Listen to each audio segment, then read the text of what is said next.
Good evening, everyone, to the people here and people watching at home. We're going to kick off this administration's first pension committee meeting.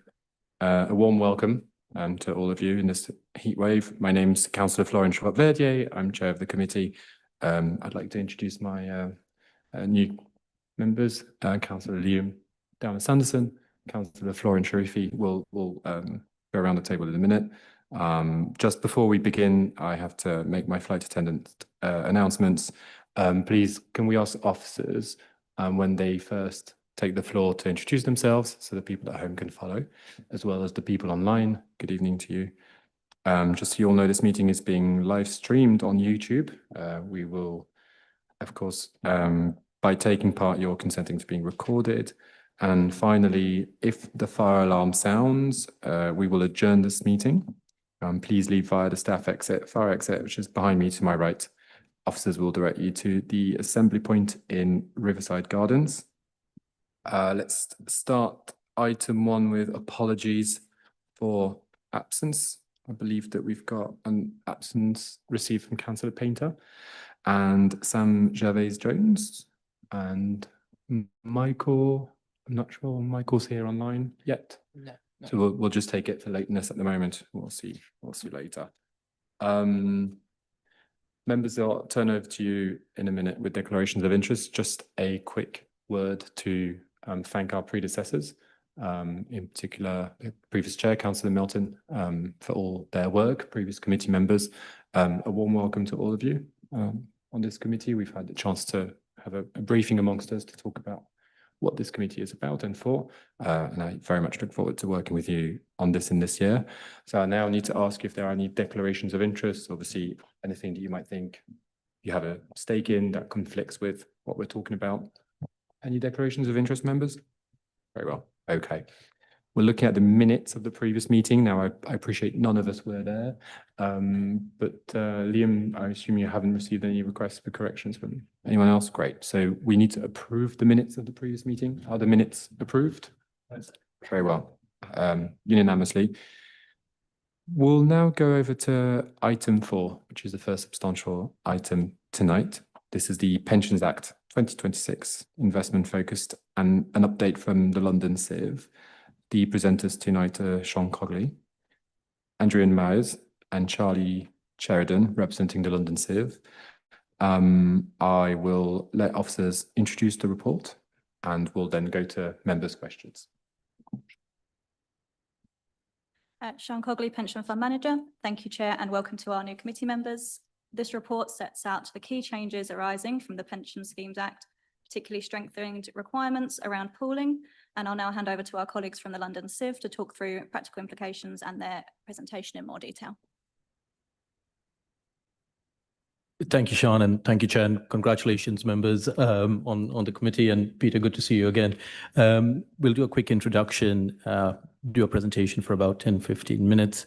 And then, Chair, how would you like us to take questions whilst we go through the presentation, or do you want us to finish and then take questions? Happy to be guided by you. I think it's only fair to allow you to present fully, and then we can come to you with questions. But if there are any urgent things, this is our first meeting. Obviously, we're very thankful for officers to have had some training. You may wish to interrupt the presentation just to ask about something that's been referred to, acronyms, terms, etc. So don't hesitate. But otherwise, generally, if that's fine with you, we would go to questions at the end of the presentation. Thank you for that guidance, Chair. Just by introduction, my name is Andrew Myers. I'm the Chief Commercial Officer at the London CIV, Collective Investment Vehicle. Prior to joining the London Civ, I helped set up the shared pension service between the London boroughs of Sutton and Kingston. And if we rewind the clock to 2013, 2014, was one of the 7 officers at the time to help set up the London Civ. I'm joined by Charlie today. Thanks, Andrew, and thank you, Chair, and good evening, everyone. So great to be attending your Pension Fund Committee this evening. I'm Charlie Sheridan. I recently joined the London CIV, and I'll be the dedicated client relations manager for the for Hammersmith and Fulham moving forwards. Prior to joining, I spent 8 years working as an investment consultant, advising predominantly LGPS funds on a range of matters related to investment strategy, responsible investment. So really looking forward to working very closely with you moving forwards. So, Chair, members of the committee, in terms of our presentation, we'd like to break it down into three parts. So the first part is really an introduction to pooling and who are we, what do we do at the London Civ, and then give you an update as to what the new requirements by the Pension Scheme Act require both the funds, the pools, and all stakeholders involved. So we'll kind of guide you through what we have to do, what we have done, and where we are going. So the first part of our presentation, I'll hand over to Charlie. Thank you very much, Andrew. And so I'm going to take us through the introduction to LGPS pooling and the About London Civ section of our presentation. So looking at page 4 for following along, but I think it's worthwhile to just take a step back from this slide initially and consider where LGPS pooling started. So the then Chancellor George Osborne referenced in the 2015 budget that all 86 LGPS funds in England and Wales were running everything separately, which was fragmented and inefficient, and encouraged funds to group together better, with the key objectives of this being cost savings through scale, better governance, and also trying to drive increased investment in UK infrastructure. So this led to 8 LGPS pools being established in England and Wales, with the London Civ being the first pool of those 8 to launch in 2015. Successive governments have supported this pooling approach, and that has moved forward, and that's very much what Andrew is going to come on and talk to you about. So what is an LGPS pool then? So an LGPS pool is a collective investment structure established to manage the combined assets of multiple LGPS funds, enabling investment at scale with enhanced governance, cost efficiency, and broader access to opportunities. There are now currently 6 pools across England and Wales, and Andrew will perhaps dive a bit deeper into this and how we've got to this point when talking through the Fit for the Future LGPS reforms, but essentially 2 of the pools had their Fit for Future business plans rejected by government, and the partner funds of those pools were required to join one of the remaining 6 pools. So that's how, looking at the right-hand side of this page, we've got 6 pools there, managing combined LGPS assets of exceeding 400 billion, and the London Civ is the largest number of partner funds there with 33, with combined assets of 60 billion. We can move to the About London Civ section, looking at page 5. So London Civ is the investment pool for the local government pension schemes of London and Buckinghamshire local authorities. We are owned by all London boroughs, the City of London and Buckinghamshire, which are also known as our partner funds, who we work very closely with. Our role is to bring our partner funds assets together so they are managed at scale with stronger governance, lower fees, and access to high quality investment opportunities. On this page, I'd like to perhaps focus attention on the bottom bullet point on the left-hand side here, and London Civ's purpose statement, which is very much working together. So our model for pooling is very intentionally collaborative, and we consider it very important to work alongside our partner funds to deliver the best outcomes for scheme members. To turn your attention to page 7, so building on that point of collaboration and working together, we fully recognise each of our partner funds have distinct priorities and must retain control over its strategic direction. So our model purposely balances local decision-making alongside delivering the benefits of pooling in terms of greater scale being achieved across London. I think this is really borne out by the 3 principles on the right-hand side of the page. So we've got fiduciary, this is the duty of both the pool and our partner funds to ensure we deliver for the pensioners of today and tomorrow. Choice is the cornerstone of a co-created service offering, recognising the idiosyncrasies of each fund. And then finally, value. So together we ensure that scale and collaboration translate into stronger governance, broader opportunity access, and better outcomes for our partner funds. I'll pause there, Chair. I think we wanted to proceed to the end for questions. So I'll hand over to Andrew, and if that's okay with you, and to carry on with our presentation. Thank you. Thanks, Charlie. So where are we with the Pension Scheme Act? But before I go into that, I just want to set the scene, as it were, as to how we got to being there. So in September 2024, the government issued a consultation to all stakeholders involved, especially the partner funds and the pools and various others who are involved within the pensions world. And it was for us to respond to that consultation. At the same time, government also issued what's called the Fit for Future plan to the pools, where we had to come up with what our plan is to fulfill 5 minimum criteria that the government was looking for us to deliver. So the manner in which we went about pulling together our response to the consultation, but also our plan, was one which was and continues to be very much collaborative. So this is the collaboration point that Charlie referenced. We drafted our response to the consultation, but also to the plan, and we didn't stop there. We made sure, following our collaborative approach, that we met on 4 different occasions with all 33 London boroughs at the time as a group, but also we had individual one-to-one meetings with each partner fund. The reason we did that was to make sure that when we went to government, it wasn't just the London Civs plan, it was London's pension fund community plan. So we wanted to show them that it's not just the pool, it's the partner funds who have worked with us to say that the plans and our response to the consultation that we're putting through to you, government, is one where the 33 London boroughs and the Civ are speaking as one. And that's a really important point to make. You may or may not be aware, we had 8 weeks to do this, and 2 of those weeks fell during the Christmas period. So you can imagine the amount of meetings we've had to get us to that point. Now, then came the waiting game. So like sitting an exam where you write your exam and you're waiting for the results. In May of 2025, the government responded formally in favor supporting the plan that the London Civ and London funds put together. So we were given the green light. Now, unfortunately, there were 2 other pools that weren't given the green light, and the 21 funds across those 2 pools had to find new homes with the existing 6. We, through that process, had Buckinghamshire join us.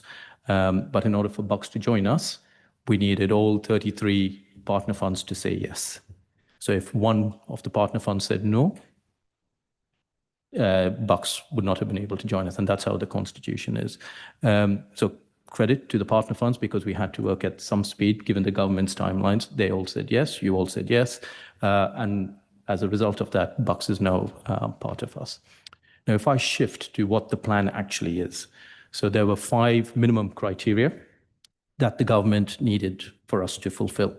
So the first criteria is for the pools, so the funds, to take their primary strategic asset allocation advice from the pools.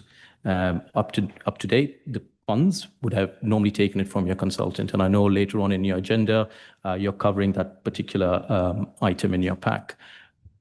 The London Civ, as we speak, is one of 2 pools that's actually built it, has the team in place, has the infrastructure in place, but who is actually currently delivering that advice as well.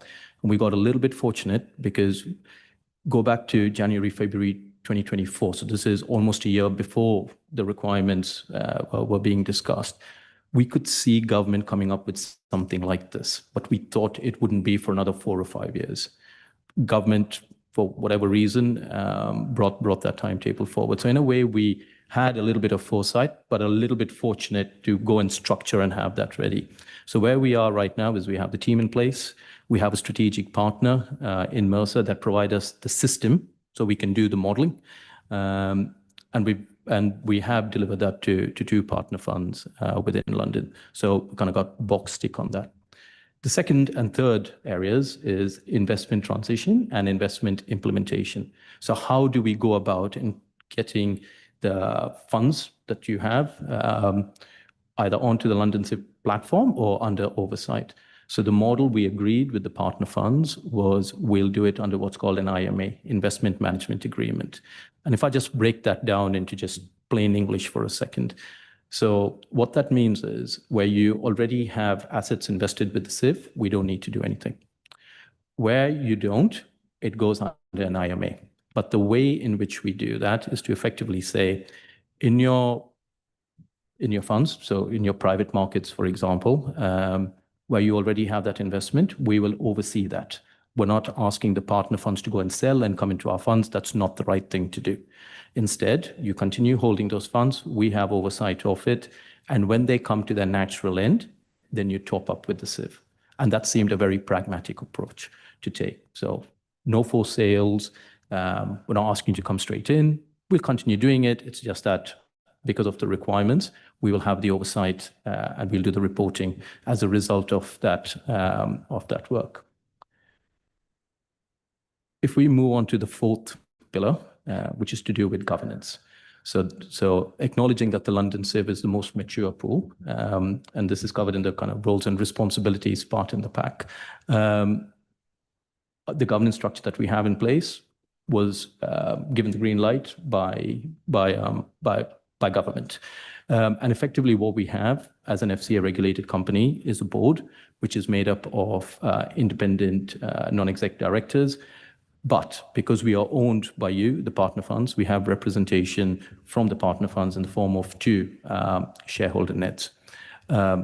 That appointment, we don't make that appointment for the 2 shareholder neds, and you may or may not be aware of London councils. So there's a nomination process which London councils does, and they let us know who sits on the board. But we do have to fulfill the FCA requirements with regards to the 2 nominated people that come on board. We also have a shareholder committee, which is made up of 8 chairs of pensions committee that also come through that nomination process via London councils. On that shareholder committee, we also have 4, if I said section 151, so CFOs that also sit on that committee with 1 more seat for a trade union rep.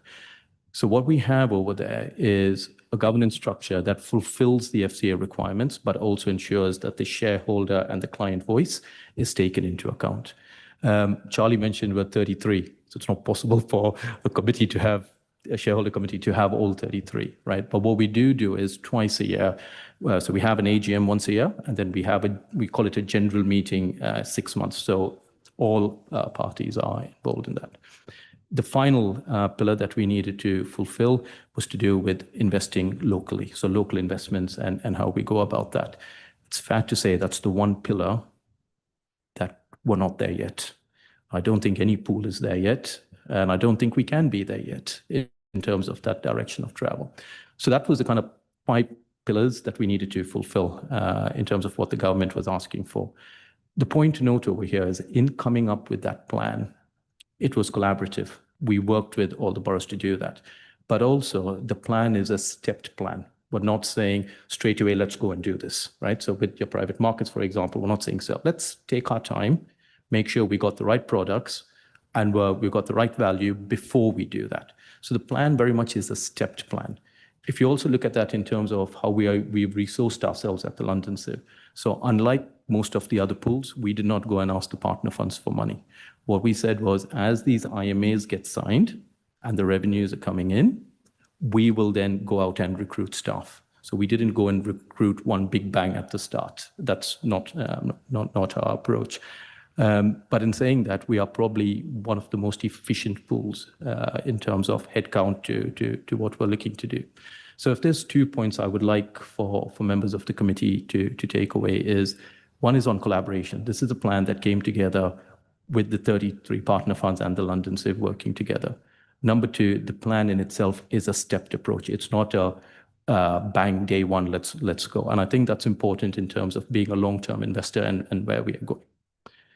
The final part of this presentation that I wanted to cover is just an update on responsible investing. So I'll spend 2 minutes on this, members. In terms of roles and responsibility, the Pensions Act makes it clear that the setting of the strategic asset allocation advice is you. You make that decision, we give you the advice. Similarly, in terms of responsible investment, you make the decision in terms of your RI policy, and we will work with you to implement that. So it's kind of clear on that front. However, on RI, it's a little bit more trickier, if I can use those words. We have 33 funds. Now, the good thing is we started this RI work about 18 months ago. So we know at the Civ, we can't just come up with one RI strategy and expect all 33 funds to follow. That wouldn't work. Fortunately for us, the 33 funds also recognize that we can't have 33 strategies. It defeats the purpose of pooling. So over the last 18 months, we have worked with the 33 funds to come up with what we call an exclusion matrix. Right? And that exclusion matrix has 3 pillars to it, and that's referenced in the pack. Now, where we are with that matrix is we're waiting for the final government guidance to drop. I think it's expected by the end of this month, but maybe Andrew and Sean would know slightly better.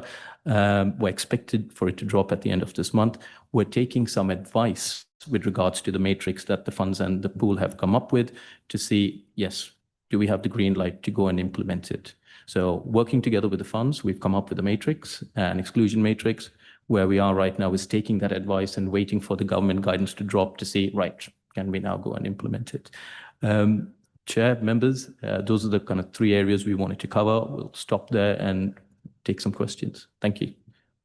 Thank you, Andrew. And Sean, is there anything that you would like to add before we go over to members' questions? Just in terms of what Andrew asked at the end there, we were due some guidance on the 30th of June, but I haven't heard anything to say if that is still going to be the case. And that's all. Thank you very much.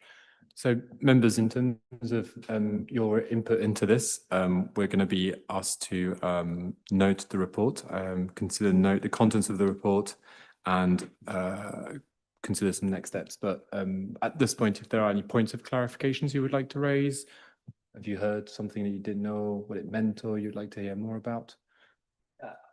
I would like to understand a little bit more about the local investments and what that actually means in practice, because yeah, I don't know. So it's a very fair question, and one which up until this guidance is dropped, where we're trying to work through. So let me tell you where we are with local investments. So what the Pension Scheme Act is saying, that every fund, not just in London, across the country, has to make an allocation to local. So you decide what percent of, yeah, in your case, Hammersmith and Fulham. So you'll say, I don't know, Andrew, 3%, 5%. I think having read your papers, it's between 5 and 10%. So that's your choice. It's very clear. You make that decision. The pool, us in this case, needs to be in a position to work with you to then go and implement what you are looking for. So that's the second bit. And that's clear in the Act. There is, however, a third part of local, where for the funds and the pools to work together with their respective mayoral authority. So in our case, that mayoral authority is the GLA. So it's almost the 3 parties needing to come together to make that local investment. The draft guidance that was issued defined local in this instance to either the vicinity of the borough, so Hammersmith and Fulham, or the vicinity of the pool. So in this case, Bucks and London as a whole. So that's what the guidance says. Right? And we'll wait for the guidance to clarify that. So where are we with regards to that? So earlier this year, we conducted a survey because there's no point in London Civ going and coming up with a mandate, which nobody wants, right? That's a waste of time and effort. So we conducted a survey across the partner funds. Not all responded. So I think we had about 22 or 23 partner funds respond to it, just asking the basic questions. What is your definition? What is your allocation? What are you looking for? We then got those responses, analyzed it, and then we did a workshop with the partner funds. And what was clear that came out of that survey, there were 3 clear things that came out. One, we can't go and start doing something day dot. We need to build, and we need to do this as a group, because it's not just one fund and the pool, it's a number of funds, the pool, and in our case, the GLA. Number 2, there was very clear direction, just based on the sample that came through, as to the priorities of what the funds in London are looking for. Number 1 on the list was housing. Number 2 on the list was infrastructure. And number 3 on the list was private equity. So now it's giving us an idea in terms of what mandates we need to go and structure. And the reason I'm saying this takes a little bit of time is we do have a housing fund, right? But we don't have a private equity fund. So now we need to go build one. Right? And that's why it takes a little bit of time. Involved in all of this, we need to make sure that we are taking the funds with us on that journey. And what we're thinking now is to set up a local working group, which will be made up predominantly of officers. So we can work with Sean, Eleanor, officers across London to see how we go about this. But Councillor, I've tried to set out what the regulation or the draft guidance requiring us to do, and I've also tried to set out where we are, but I'm not giving you an assurance that we'll have something ready tomorrow. It'll take us a little bit of time to go and build. For example, if you want private equity, we can say, yeah, we're building it, but we don't have it for you right now. Does that help, Councillor? Yeah, that does clarify it. Thank you. And I assume because of that, we wouldn't be expected to be making any decisions when it comes to local investments as a committee until that guidance is issued. I think it's down to you as a committee, but I'll defer to Sean and maybe Eleanor to give a view from the fund's perspective. Yes, thank you. As you'll see later in the agenda, we have a policy document to just have something in place so we're compliant with the guidance at this point, and then we'll be working with the London CIV going forward to make sure that we can fulfil whatever you decide and want to move forward with. But it is very much a work in progress Yeah. item. Cool. I have one more question, if you'll allow. You said that the CIV would never get involved with investments that have already been made by our pension fund. I mean, are there any exceptions to that? If there was a really bad investment, would you ever intervene if you thought that it was necessary? So fair question. I think just to highlight that any decision that you as a fund have made till now, we can't interfere with that. That's your decision. We don't have the right to do that, right? However, going forward, once this regulation lands, there's an expectation that each fund, so in this case, Hammersmith and Fulham, will work with us to come up with what you are looking for. Now, there'll have to be some compromise because it's not a one-to-one relationship, it's a 1-to-33 relationship. So just in short, we can't question what you've done in the past. It's not our place to do that. But going forward, we will definitely look to work on that collaborative journey with you. And the way in which we're doing that is through the investment management agreement and forward the clock in 3 years' time when you do your next strategy review. So the key thing over here is that the investments you already have, yes, we will oversee it via the IMA, but we can't really question it if the answer is your question. The key is getting the IMA in place before the 30th of September. Sean, Eleanor, did you want to add anything to that? Yes, we'll be signing the IMA after you decide your investment strategy review. So we're doing the step 2 of the strategy review later in the agenda. And once that's decided, it will go into the IMA and we'll be signing that and sending over to the CIV.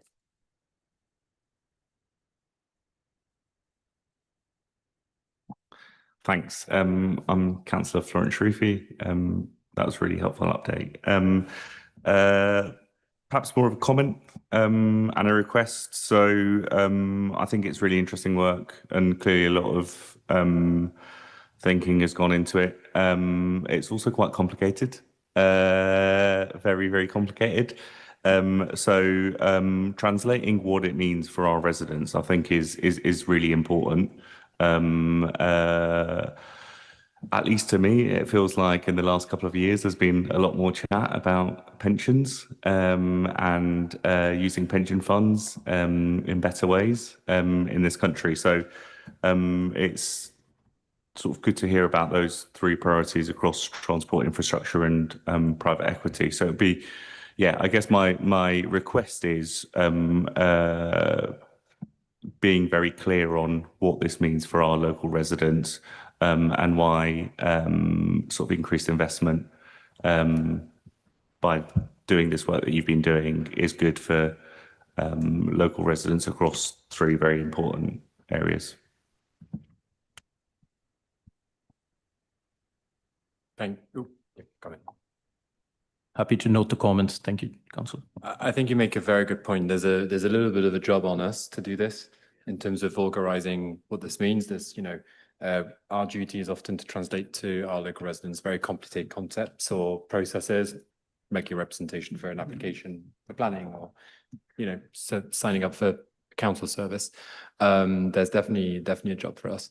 I think what I want to really remind us is that this is very tangible things. This is paying people's pensions. So we are doing very concrete things, although it doesn't sound like it.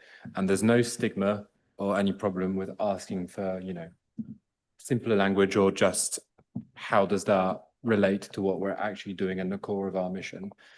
So yeah, you're always welcome to ask for that and clarifications. There's no bad questions. Peter. Hi, Adrian. Good to see you. Charlie, Adrian, Peter Parkin, co-opted member. So I represent the union membership. Can you you spoke about savings, the potential to save by pooling resources. what metrics are you, how are you measuring the metrics, and how will we know, how will my members know that there's a saving? Is it 1 year's time, 3 years' time, 5 years' time, and what will that look like? Yeah. So fair question. So let me break that down right now. Fortunately for the London Civ, we've been established for 10 years. So I can tell you what that number is right now. So over the last 10 years, we've managed to save about 80 million across London. So that's not to you, but that's across London. The second part of your question is, how do we measure it? Now, that's a very important question that you've asked. There is an initiative called the Cost Transparency Initiative. That's been set up by the Scheme Advisory Board, and Sean might jump in later on to go into the details of that. Going forward, what we as a pool need to do is there's actually a duty on us to report what savings have been achieved. And we do that through the officer team, which will filter through into your annual report, as an example. So when you have your annual report, you'll see over there how much you would have saved through that. What we are doing right now is actually going through what does this mean in the new world for us. So we know we have to report on it. Our intention is to report on it. Our intention is to go through it's called the CTI, Cost Transparency Initiative, that's across the LGPS, to fulfill that criteria. So you as a fund have that information. Sean, if I've said anything that's not in line, or maybe something different that Hammersmith and Fulham does, do jump in. Thank you. No, everything Adrian and Andrew said is in line there. We get a quarterly cost breakdown from the Civ, where each of our funds, they have a sheet that gives us the management transaction fees and then the saving if it was held off the pool. So it has become a lot more transparent in the last 18 months to 2 years since we've been receiving those. We also do a process, though, in that you'll see in the financial accounts called grossing up, where we don't always receive the cost information and in the time period that you would be expecting to report on. So sometimes for our longer illiquid assets, the costs will be 6 months behind in terms of what they can report to us each time. And the grossing up is essentially us estimating what we think those would be. Thank you. Yeah, just some reflections for me. I think to provide context, I think when I first joined this committee in 22, this is probably the biggest reform change to how we operate and what we do. Since then, I would argue a good part of 20 years. This is fundamental, and I think there's a lot of unknown ahead of us. I really welcome the nomination of someone who's going to be our sort of main point of contact. I think it's a real positive. It has felt before where with pooling, which as officers have set out, has cost benefits as well as investment performance benefits. You would sort of nominate an envoy and then send them off to, the papal court in Rome, never to be heard from again. It's really, really great that we have that in you. So just to talk about our relationship, how do you sort of want to keep us updated? How often we will see you, at what frequency? What's the plan for, there's 33 of us. I appreciate that. I appreciate maybe not serving all 33. But how often do we see you? How often will you report on compliance progress? I appreciate the guidance not out. We don't even know what we need to comply with, really. What's the plan for talking to us on a regular basis? Yeah, go ahead. Yeah, absolutely, Chair. Very, very important question, and very committed to working very closely with you moving forwards as your dedicated CRM. Andrew may want to jump in with a few more points here, but just from my perspective, I think firstly, we're committed to attend every single one of your committee meetings at your request, and we'll work with officers well in advance to plan agenda and what we may bring to the committee, what you may be looking for us to bring to the committee as well in terms of regular updates. So that's a key one. We work very closely with your officers on a regular basis through ongoing communications, regular calls, regular catch-up calls, to feed information to them, who can then obviously feed it through to you. We are, through this period of change, currently undertaking a review of our broader sort of governance and engagement piece. So as part of the sort of, regular meetings, working groups, that's currently slightly under review, and we'll of course update you all on the opportunities to engage through those forums as well, once we've concluded on that. Andrew, anything to add? Yeah, so the collaborative nature continues, and Charlie's absolutely right. So the collaboration, with the decision makers, so in your case, your committee, and we've made a commitment across the 33 funds that we are expecting to be at your committee. 4 times a year or 5 times a year or many other times that is. But we will work with Eleanor and Sean and the officer team to do that. But we also have engagement outside the formal arena. So we meet with what's called SLT, Society of London Treasurers. So that's where your Section 151, your CFO works with the other 33 Section 151s in London. So we update them every 6 weeks. We also work with the Deputy Treasurers Group. So the Deputy Section 151, which is James, and that happens every 6 weeks as well. So we go and give an update there. We also then have the Pension Officer Group, which I see Phil and Matt and Sean are part of. That normally happens every 2 months. So we go to that group as well. And then as Charlie says, on a one-to-one basis, as the fund, phone call away, email away, and that continues. So the point I'm trying to make over here, we do need collaboration across this. We have made a commitment, whether it's at the committee level or on a day-to-day operational level, but we have those touch points regularly. There's also another group called the Pension Leaders Group, which I know Phil sits on, and it's a combination of key Section 151s, key Deputy 151s, and key officers. I think there's about 11 or 12 people, and I know you're represented by a Phil on that group. So it's constant is the point I'm trying to make. Excellent, thank you. I think it's really important for us to understand what compliance will look like and how we'll be assessing progress. I think, again, new committee members, you will know that we had a Pension Fund of the Year award in 2023. Yes, and that evidences the way that we run this committee, which is that we're very attached to it. I think Peter and I have sort of done a number of years, and we don't shy away from asking complicated questions, from scrutinizing quite closely. And we're also very lucky with some really, really good advice, both from our independent advisors, but also the people who work for us in-house. So great. Just one final question is around the sort of crossroads that we've seen in the sort of last year and a half of simultaneously more public perception and attention towards investment funds by local authorities, as well as now, therefore, with new regulations coming in from the government, extra requirements for transparency. You're about to become our main stakeholder, and you'll only become bigger as time goes, as we draw and then go into pool. How do you approach? Are you not expecting you to have a solution now? It's not what it's about. It's about working collaboratively to find it. You know, we have our residents who will tell us what it is that they want to see and hear and know. The others will tell you that too. And so we work out a collective governance arrangement and transparency framework. But how has your mindset changed in the last year when we've seen that increase in public attention and a real drive towards refining ethical principles, as well as ensuring that we understand, as we're sort of several handshakes away from the individual funds, what is actually under the hood?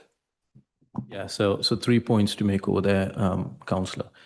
So number one, we should always remember that the beneficiary of the pension funds come first, right? So no matter what happens, we need to make sure that we're paying those pensions as and when they fall due. And that's an important point to make, right? Because you'll have different people and different organizations with different views, but we always need to remember that the pensioner always comes first. So if we take that approach, which we have been taking, and I promise you that will not change, then the nature would be through that collaboration that we have. We will obviously always seek the committee and the officers' guidance as to how we do this, because what might be important at Hammersmith and Fulham might not be at another council, or what might be important at Hammersmith and Fulham might be important at all 33. So we've always got to take a little bit of a step back and see what each fund, whether it's the committee or the officers working together, are looking for. So that collaboration is super important. And hence why the previous question that you asked, right, as to how we work with the fund, those different layers are very critical, right? Because, you know, it's not just talking to the committee members and the officers. We need to know the kind of train of thought and the two-way approach to that. Charlie mentioned this earlier in terms of certain types of investments, whether it's local or whether it's responsible investment. We're looking at the governance structure around that. So up until now, we've had working groups. But given, as you said, you know, the crossroads we're at and where we're going, we're currently reviewing how we can use those working groups better. I hope I've answered your question, Chair, in that. Yeah, absolutely. I think we haven't got a solution to it now, and this is a moving governance landscape. So we just don't know what it is that will be asked of us. We know that there will be a high level of demand of scrutiny, and that people won't shy away from asking us the tough questions, and we should be able to answer them. And for this, I think that my experience of the amount of transparency that we've been able to get, and even just the knowledge that trickles down to individual committee members from pooled funds, has not always been to a level that people have found satisfactory. So there's a job again on us to be able to incorporate that and explain it and be local ambassadors for this. But equally, then that means that we need to be so hand in hand. This is effectively where people who are going to, in the next financial year, are going to be working very, very closely into a landscape that we do not know what it looks like. So we're in this together, and we need to stay close to make sure that we get this right, is my perception. Committee members, Michael, acknowledging that you've joined us online during the course of this item. I don't know if you've got any questions, just raise your hand if you do. Committee members in the room? Question? No? Okay. I don't see anyone online, so I guess we're going to be moving to the recommendations. The first recommendation is that the Pension Fund Committee is asked to consider and note the contents of this report. And the second is that the Pension Fund Committee consider the next steps the pension fund needs to make to comply with regulations, as officers have explained, is that work of taking this away and then coming back to us at a later time. Is the report noted?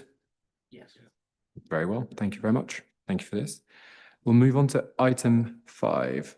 It's the key performance indicators. Eleanor, could I ask you to please introduce the item?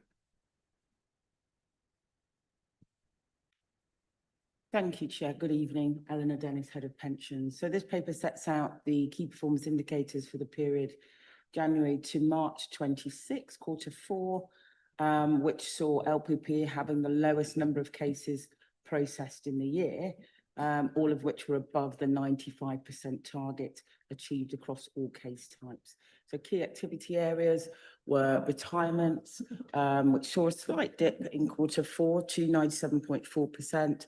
All of the deferred retirements were processed on time. Bereavements, a slight dip again, but still well above target at 99.3%.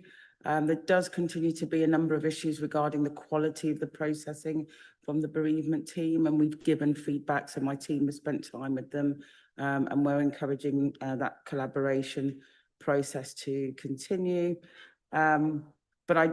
So it's a really good performance for Q4. I do want the committee to note the recent decision by HM Treasury to change some factors that are used in calculating pension benefits. And what that means is that especially for early retirements and transfers out, there's a need to suspend the processing of these cases for a period of time.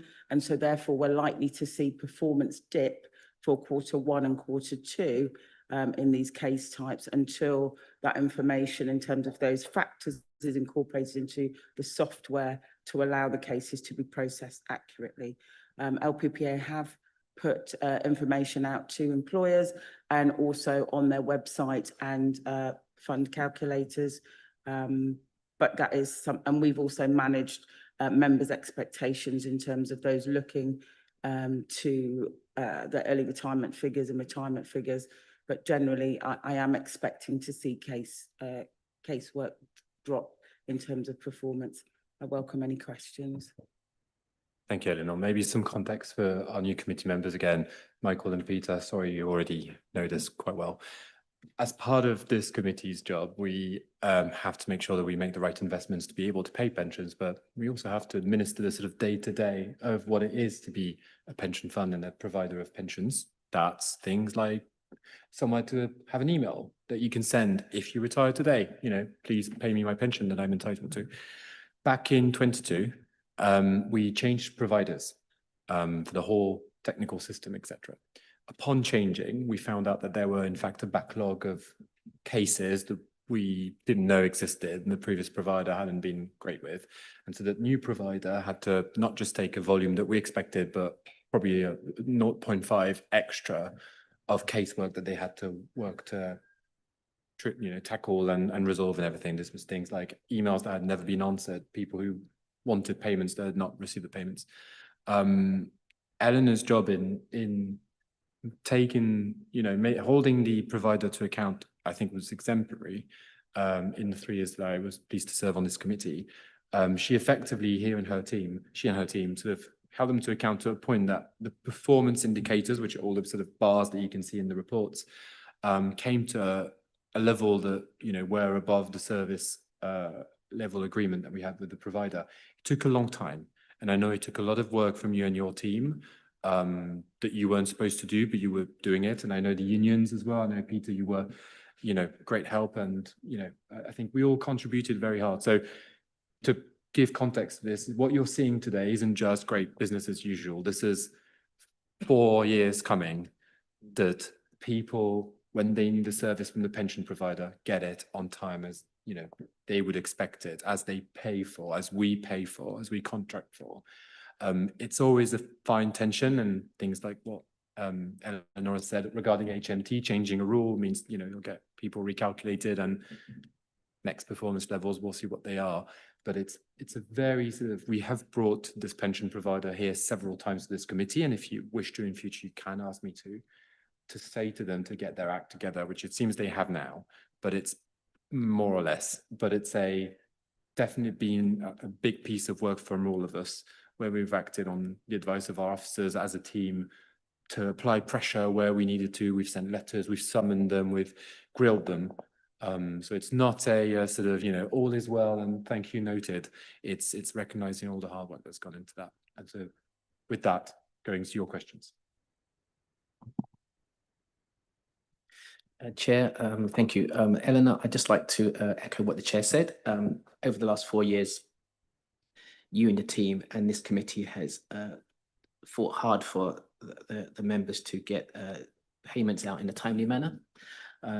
It wasn't the case initially, and as I used to work on the coalface, so to speak, when a member's coming up to retirement after paying 30, 40, 50 years of pension, the last thing they want to do is not know where their money's coming from. And this committee here, and you and the team have drastically reduced the uncomfortability of what the members used to come to me and say, which was horrendous at times. So I just thank you, and I think the chair summed it up absolutely fantastically. So that's all I want to say, Chair. I think it was great, and it's all to do with this committee and you and the team. So thank you, Chair. Thank you, Eleanor. Thank you both. Just a quick comment from me. First, to say thank you to Eleanor for the update, and thank you to the chair for that helpful explanation. I'm always sort of a bit skeptical when I see such a high performance rating. And when I was looking through the papers, was looking if, is the deadline too generous, or are there too many days to respond? And having gone through the whole paper, it's not, so that does look like a really impressive set of scores across the board. So well done. As somebody who is new, it's really good to see, and I think I would appreciate at some point, looking at the performance in a bit more detail. Yeah, like everyone else, I'll start by commending you, Eleanor, and your team. I mean, clearly a lot of work has gone into this over the years. I can hear that from Councillor Shebot-Verdier, and thanks to the officers and the committee members who played their parts in that work. These are impressive numbers, it has to be said. I will be a little bit nitpicky if you'll allow me. Apologies. Just on a couple of things, just the call times I noticed. The length, like the 10 to 15 minutes, and the over 15 minutes has increased, not a lot given, but ever so slightly. And obviously the dissatisfaction rate for people with deferred benefits is a bit higher than perhaps desirable. If you could just go into a bit of detail as to why you think that might have happened. I mean, I know you might have alluded to some of that already, but if you could just address those points, I would be grateful. Thank you, Councillor. If you wouldn't mind, it is in the next paper. So the first paper covers just the overall KPI performance. The calls are not part of the KPI currently. Right. And so in my next paper, I will touch on that. Okay. But very well spotted in terms of some issues that is cause for concern. Well, I'll just wait for you to address them when we get there. Cheers. It's the quirky division of the papers that Eleanor submits at every committee. I've also done this well into my 3 years in committee. I'm so excited to talk about this. Well, look, before we go on to whether members want to note this report, yeah, like I said, thank you for the work you've continued to do. Just in terms of this HMT change, what proportion of our population do you think this will concern? I'm trying to think in my head, are we talking, 10%, 20, 50? Thank you, Councillor. It's difficult to say because a majority of them will be, so it's not just those that are coming up to retirement. So what will happen is their figures, their lump sum figure will be slightly lower if they've got final salary element there. For those that are thinking of going early, it'll be less generous benefits that they're looking at. And so we don't know what that figure looks like because it's on a whim or in their own head. They don't share that information. But generally going forward, the scheme overall will be less generous in terms of that lump sum and that early retirement figures, because essentially when you look at the scheme as a whole, is more people are taking retirement early, and clearly that's been noticed by central government. Thank you very much. Any questions? I don't see any hands raised online, so I guess we'll proceed to recommendations. The recommendation for this is the Pension Fund Committee is asked to consider and note the contents of this report. Are the contents noted? Thank you very much. They are noted. We'll move on to item 6, pension administration update. Eleanor, please, could you introduce the item? Thank you, Chair. So this paper sets out a summary of key activity in the pension administration operation function. So as Councillor has spotted there, calls to the LPPA help desk has actually fallen. Unfortunately, the average wait time and abandonment rate has increased, which is a worrying trend. And I have asked LPPA to monitor that closely. You'll see in the pack also that members retiring, that engagement survey is a very low amount that are returning that. Although those that do return it tend to be satisfied if they're an active member. The converse is true for those that are deferred members. They tend to have a lower lack of response in engaging in that survey and a lower level of dissatisfaction. And that was actually spotted also in the pension board meeting earlier this month. So they also commented on that. The overseas pensioner exercise that is run annually by LPPA is normally started in January. That is not due to start till July. They've told me because of resources, which is disappointing. It's taken some time to get some sort of tangible reason why that project hasn't started. And just for the benefit of the new committee, it's an exercise where for pensioners that are based overseas, we do an existence exercise. So they go into, for example, a Western Union office and certify that they're still alive. We're not just paying to a bank account that somebody fraudulently is drawing on. And so that means that the money that is in the fund is paid to those that are legitimate recipients, legitimate pensioners. And what that often leads to is identifying, well, when we don't have the system in place in the UK, where we can identify those that have deceased easily, those overseas. Through this exercise, we tend to identify pensioners overseas that are deceased, and that stops overpayments, which are very difficult to claw back, especially for those based overseas. So it's protecting the pension fund's money, and it's a really important exercise that we need to carry out annually. Complaints have continued to fall, and LPPA seem to be slightly better at managing members' expectations there.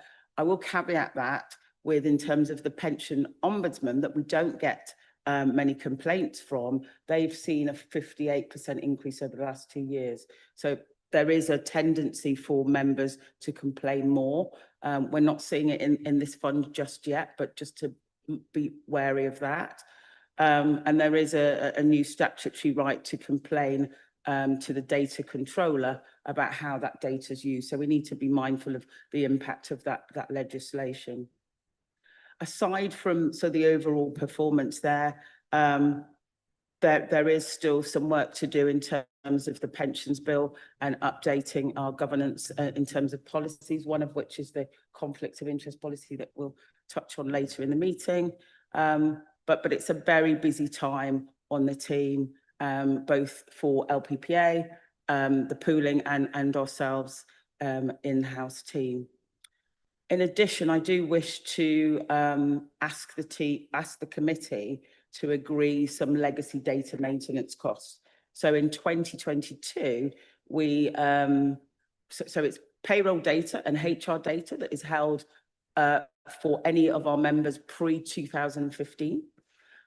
We agreed in 2022 for them to retain access to that data for 7 years. As you can imagine, pensions data needs to be accessed longer than finance or HR data because it's a long-term benefit. And there is now an additional cost in addition to the original amount agreed in 2022 of £1,271. This is for moving that data to a secure universe, so to maintaining that in a secure and accessible format for the calculation of benefits. I'll pause there and welcome any questions from the committee.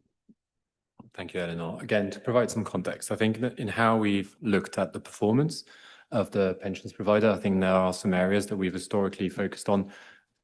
Phone times have been my sort of, battle horse, because that's minutes. We talk about data poverty, the cost of being online, etc. So you're quite right to have picked this up. Other places are with deferred payments or people who retire and await their first payment. Performance hasn't always been great. And unfortunately, to do with bereavements. I think this is an area that historically performance hasn't always been great, whereby someone loses a family member, a close person that means they're entitled to payments, and that hasn't always been great.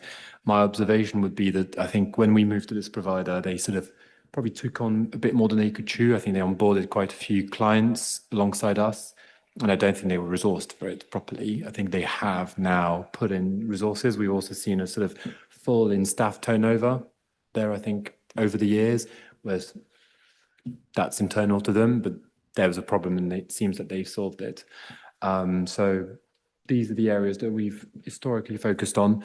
These are the things that we don't shy away from asking them, asking them to put more staff towards resolving their backlogs, etc., things that we've done. So welcome any ideas and suggestions. And so with that, we can move over to your questions if you have any. Okay. Looking online, I don't see any hands raised either. So I guess we'll move on to the recommendation for this item. Thank you very much, Eleanor. That is the Pension Fund Committee is asked to consider and note the contents of this report. Are the contents noted? Noted. Thank you very much. Sorry, Chair, I do also need the committee to agree the spend for the moving of the data to a secure environment. Thank you. Liam, can I just check with you? Do I just say? Yeah. Sure. So upon the recommendation that we agree funding for the historic data provision, is that fine with committee members? Is that agreed? Yes. Very well. Thank you. So that can be recorded. Thank you. Right. Okay. On to item number 7. That's the pension administration budget. I'm asked to flag that this item includes an exempt appendix. Any discussion on the contents of the exempt appendix should take place at the end of the meeting in the closed session. Eleanor, can I ask you to please introduce the item? Thank you, Chair. So this paper sets out the pension administration costs for the pension administration of the fund provided by LPPA, and it has been since 2022. Further discussions can be held in exempt, but welcome any questions that the committee wish to raise in the open session. Thanks, Eleanor.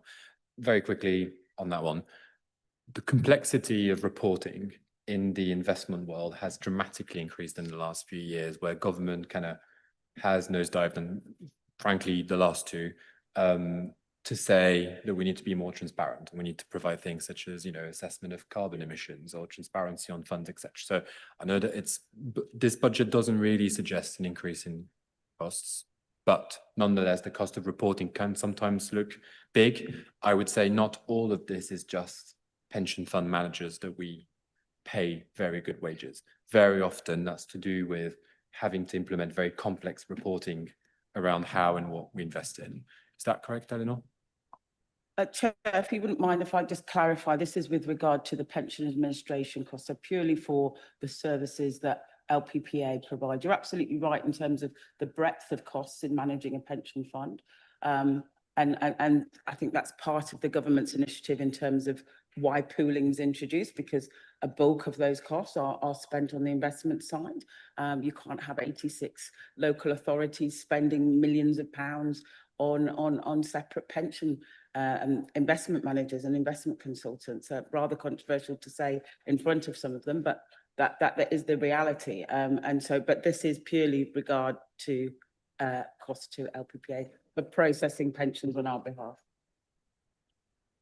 Thank you for that. Any questions or observations? I have a question, but that's on the papers that were exempt from the public meeting. So shall I save that for later? Yes. Yes. Okay.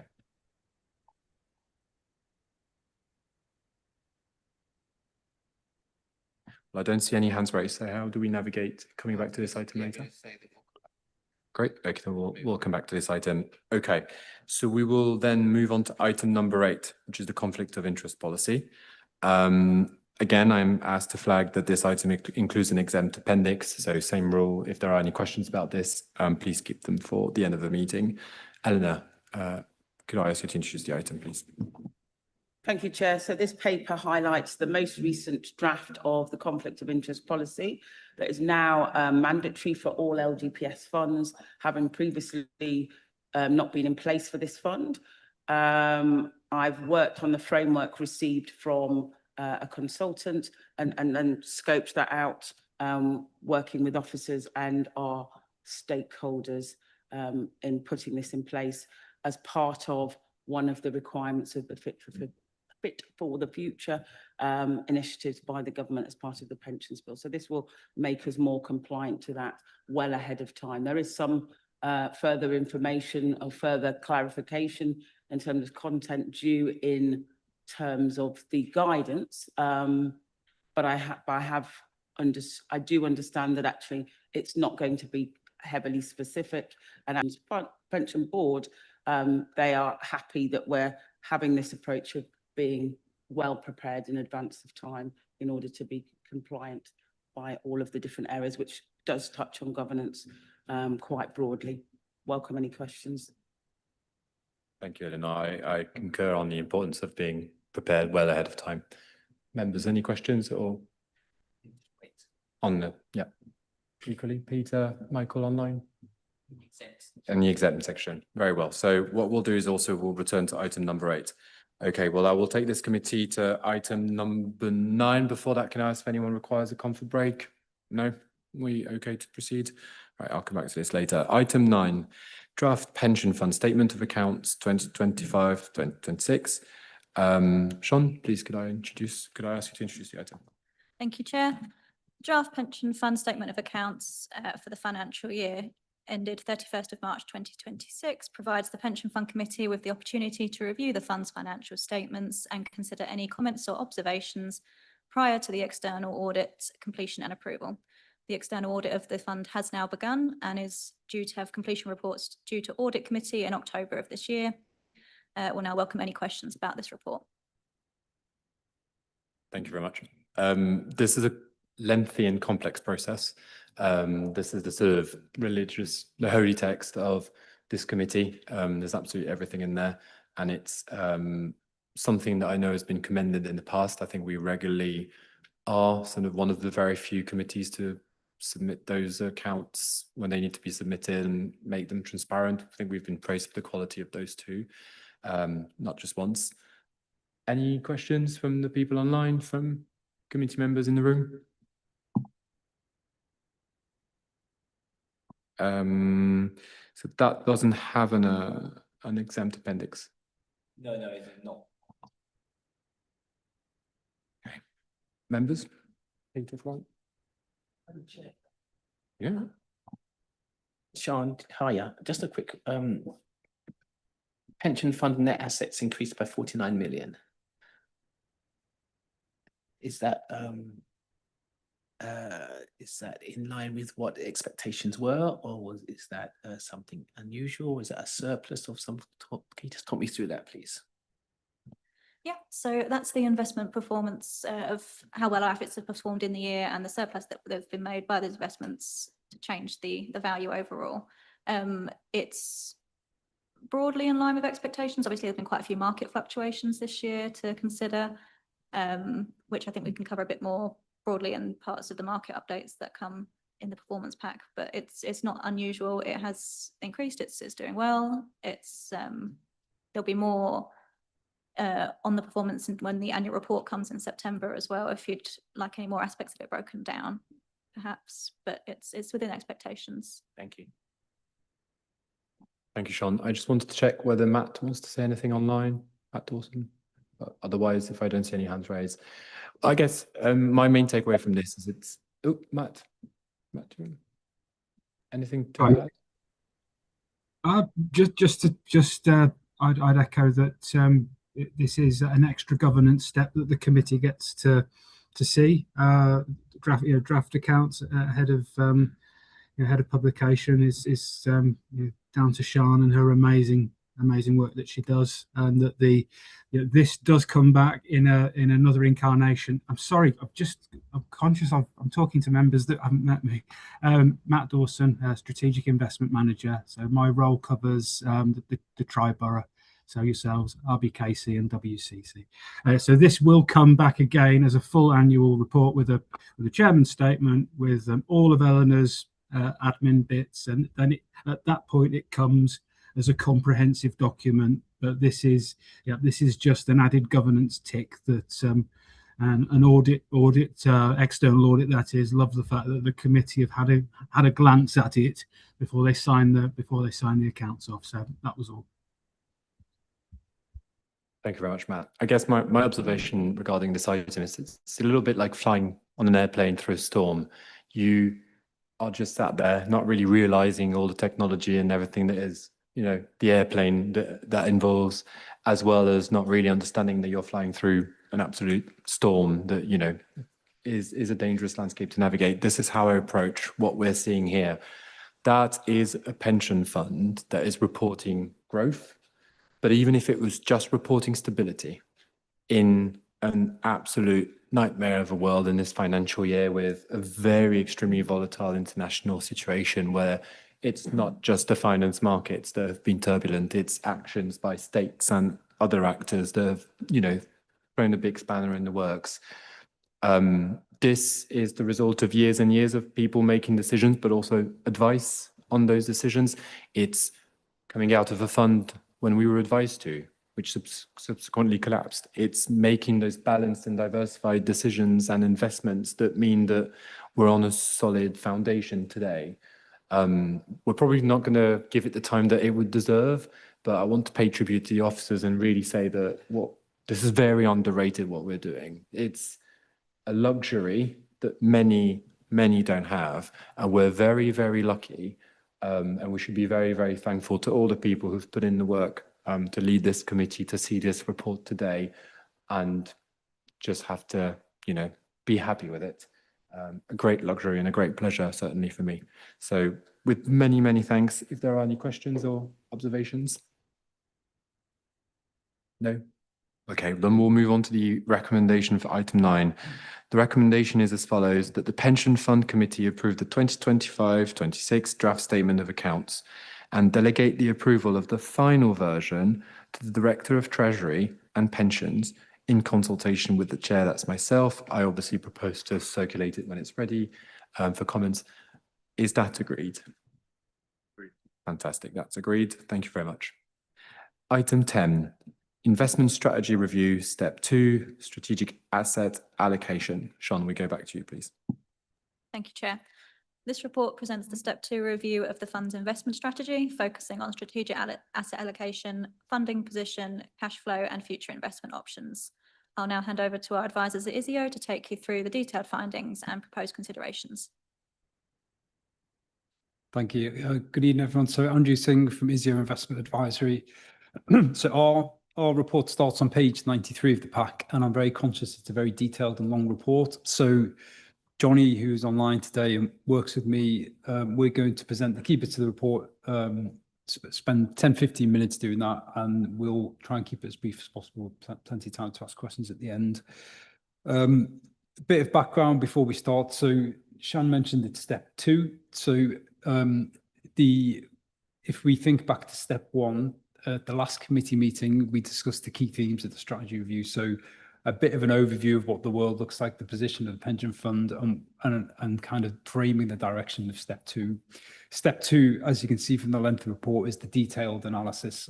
So the idea, this is a key decision for the committee in terms of setting the investment strategy that will be in place for the next 3 years. And by investment strategy, I mean how much is allocated to each of the various asset classes. So really key decision that drives a lot of the investment outcomes and performance for the fund. And the recommendation is to discuss and debate the paper. We'll come back with step 3 with that's where, as Shan mentioned earlier, the asset allocation will get set within the IMA, and that's the strategy that gets taken forward. So if we turn to page 94 of the pack, this slide tries to summarize all the backing information analysis that's contained in the report. What we've done is consider the various kind of aspects of the fund. So current funding position, actuarial basis, need for cash flow, the risk return profile that the committee would like to target, and then also current market conditions, and proposed 3 alternative strategies on the right hand side. There's a box around the third one. So that's from discussion with the officers, we thought that was the most appropriate to take forward, but each of those 3 strategies is aligned with the objectives set by the fund and has merits and trade-offs that are worth discussing in terms of the investment characteristics. The other point I'll touch on, which is relevant with the London Civ in the room. So what differs from this strategy review to ones we've done 3 years, 6 years ago, is that obviously the regulatory environment has changed significantly. So all implementation we've done by the Civ, and as Andrew mentioned earlier, the idea is that going forward, the Civ will provide this specific investment advice. So with that, I'll pass over to Johnny, who'll go through the next section, then I'll come back in later on. Yeah, thank you very much, Andrew. Thank you, Chair. Hi, everyone. Johnny Moore, Investment Advisor, ISIO. Great to meet all the new committee members, and yeah, lovely to see you again, Chair, from the distance. Apologies, I couldn't quite make it there in person today. As Andrew says, I'll start off by talking through the current position. So the first set of slides, really.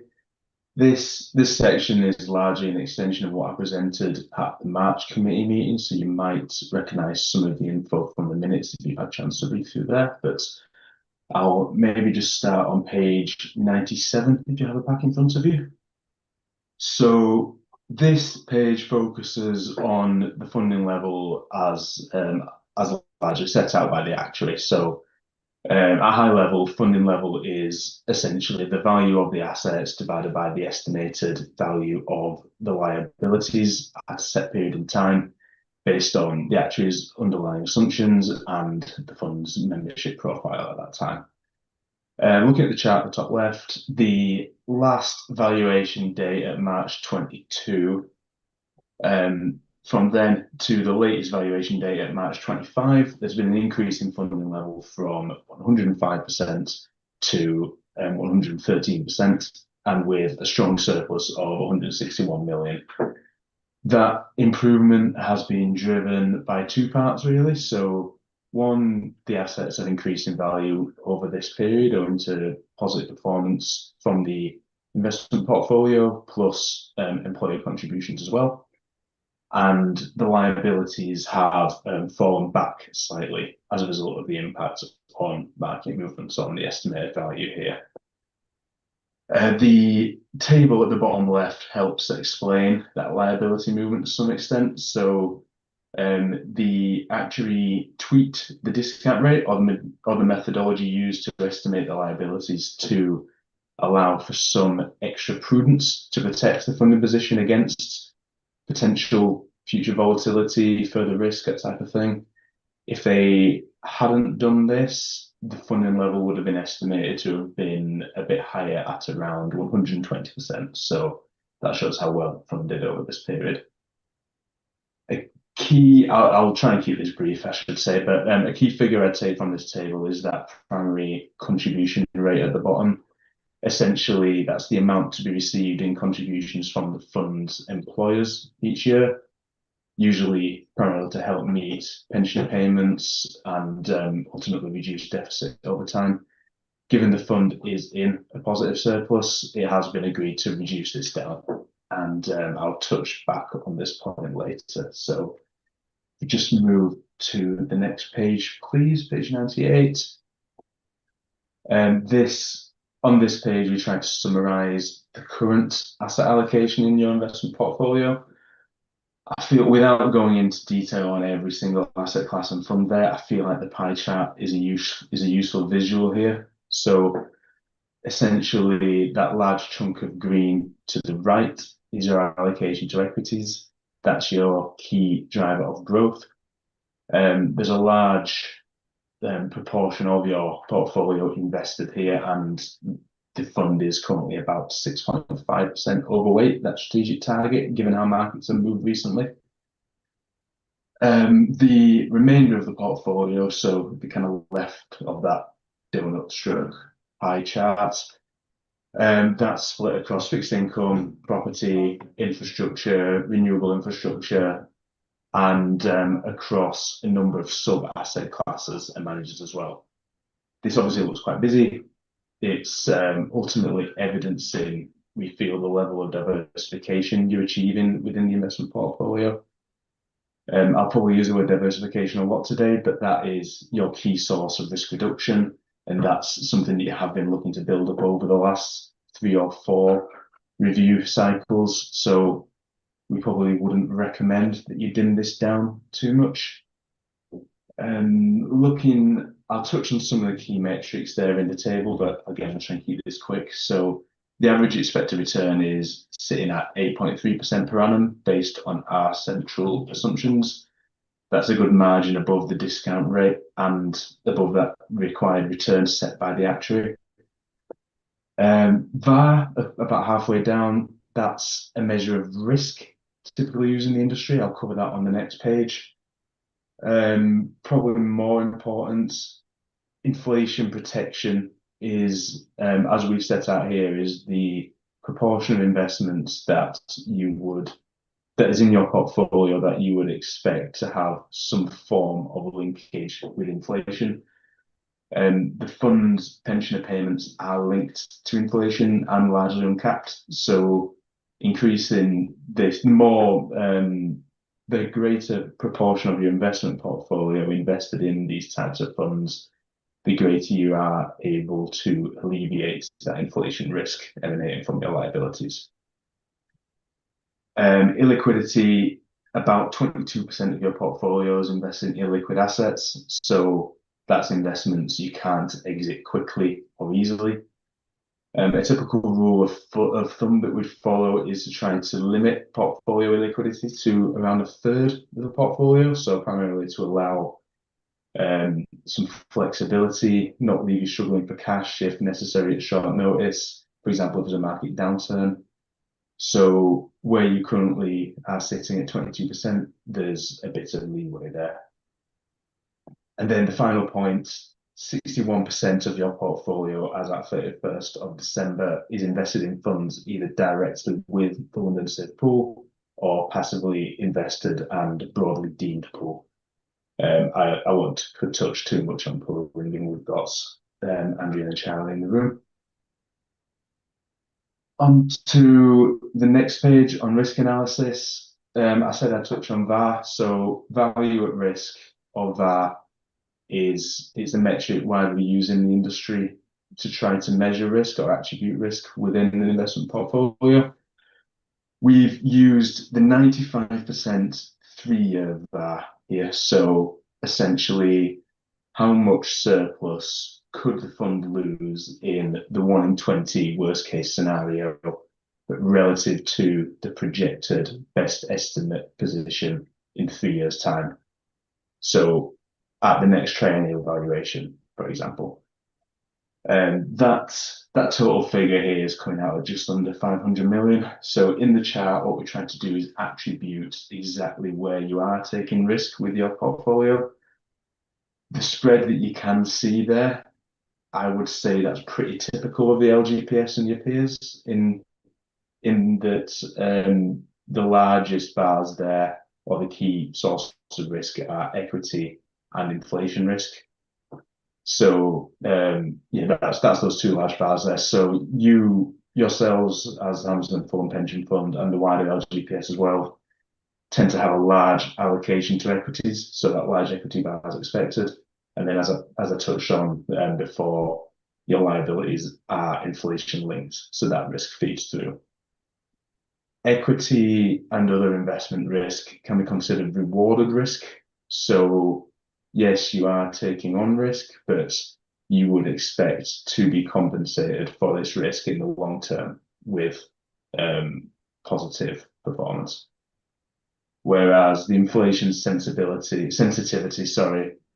in your liabilities, we would regard as unrewarded, and that can't be removed. But what you can do is invest in assets that have a form of inflation linkage to, at the very least, try to mitigate this.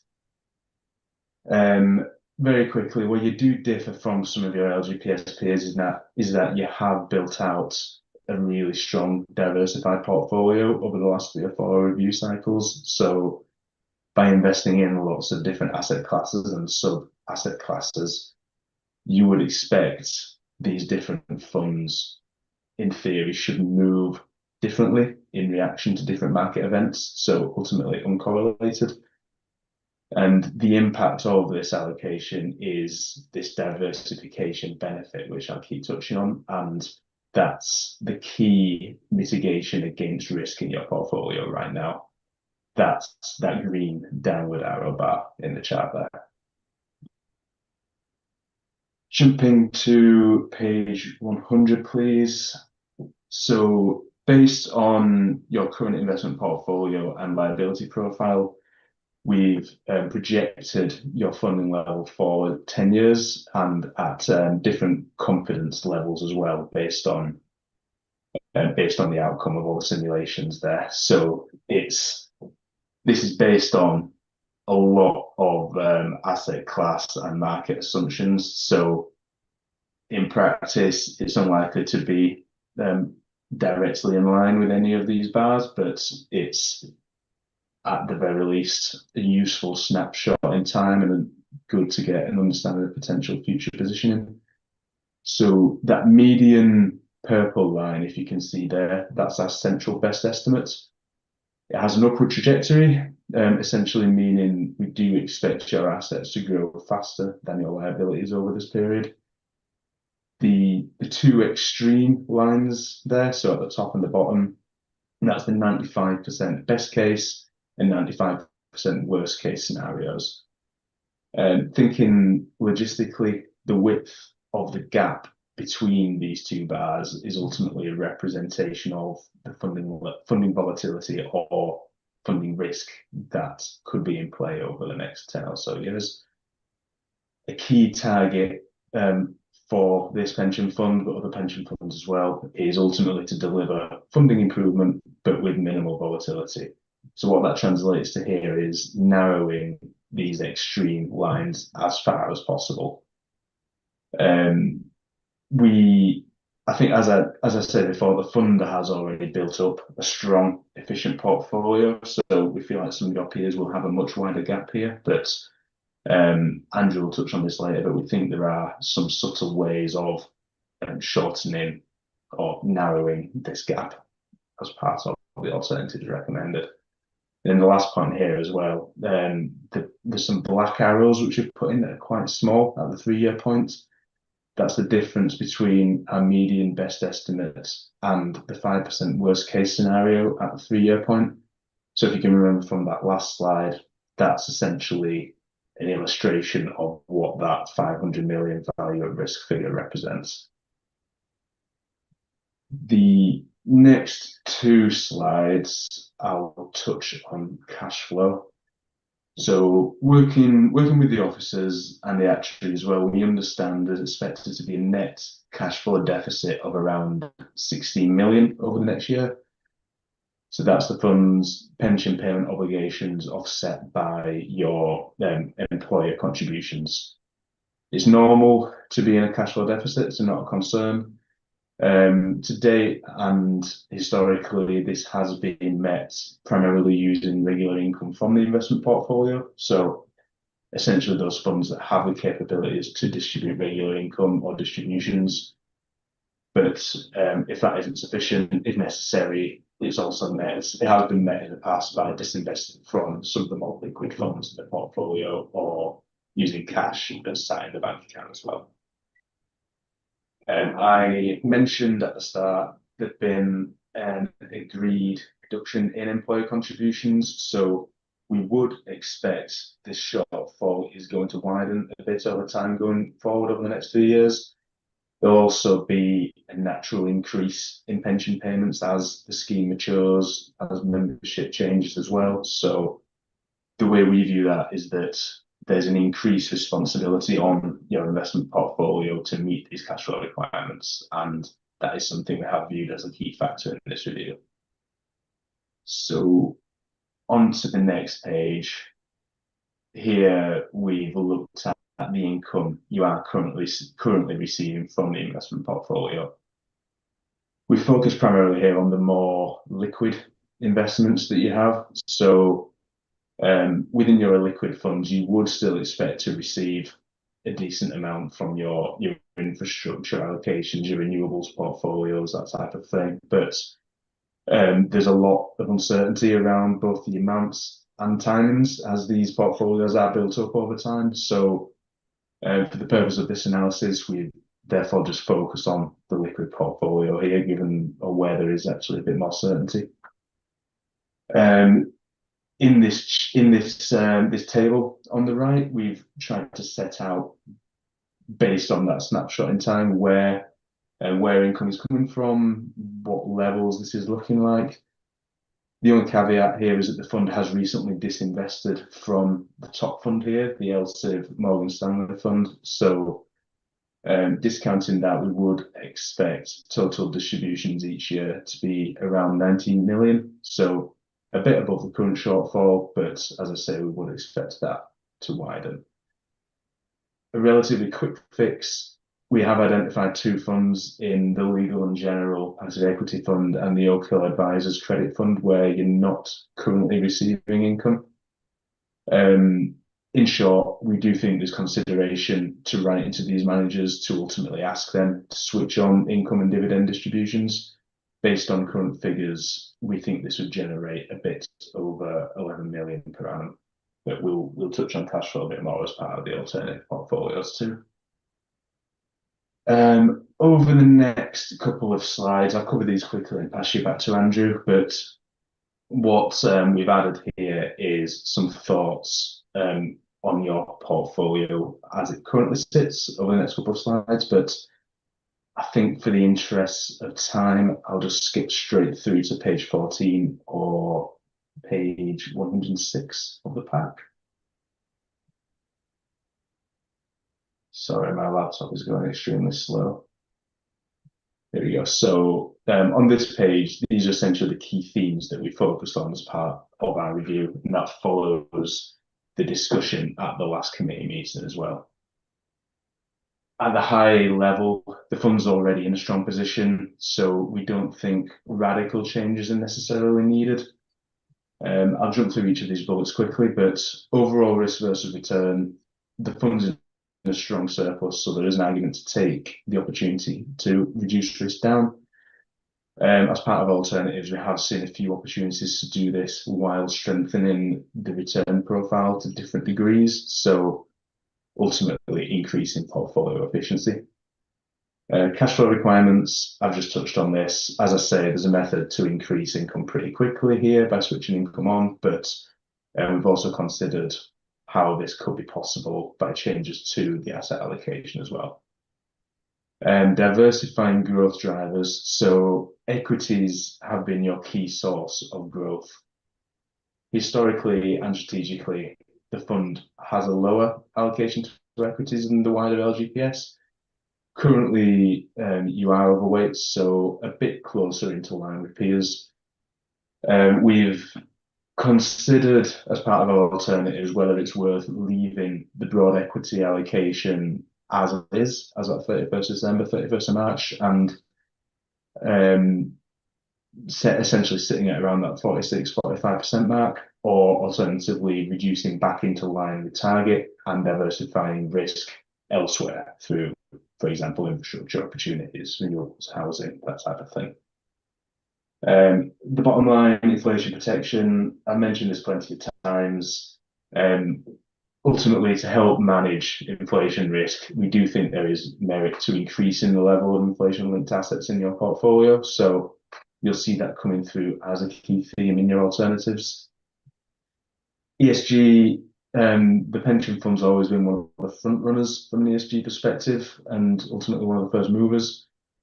From memory, you're one of the first LGPS funds to invest into low carbon tilted equities, and then a few years later, one of the first to invest directly into renewables as well. So always been in a good position, and you do remain in a good position from an ESG perspective, but we have looked for opportunities to increase the impact further where possible. And then finally, fixed income. We do think there's merit to diversifying your credit portfolio a bit further. There's a bit more detail on the next page, so I will skip over quickly to there, page 107, please. So this page focuses on the dynamic asset allocation bucket of the investment strategy.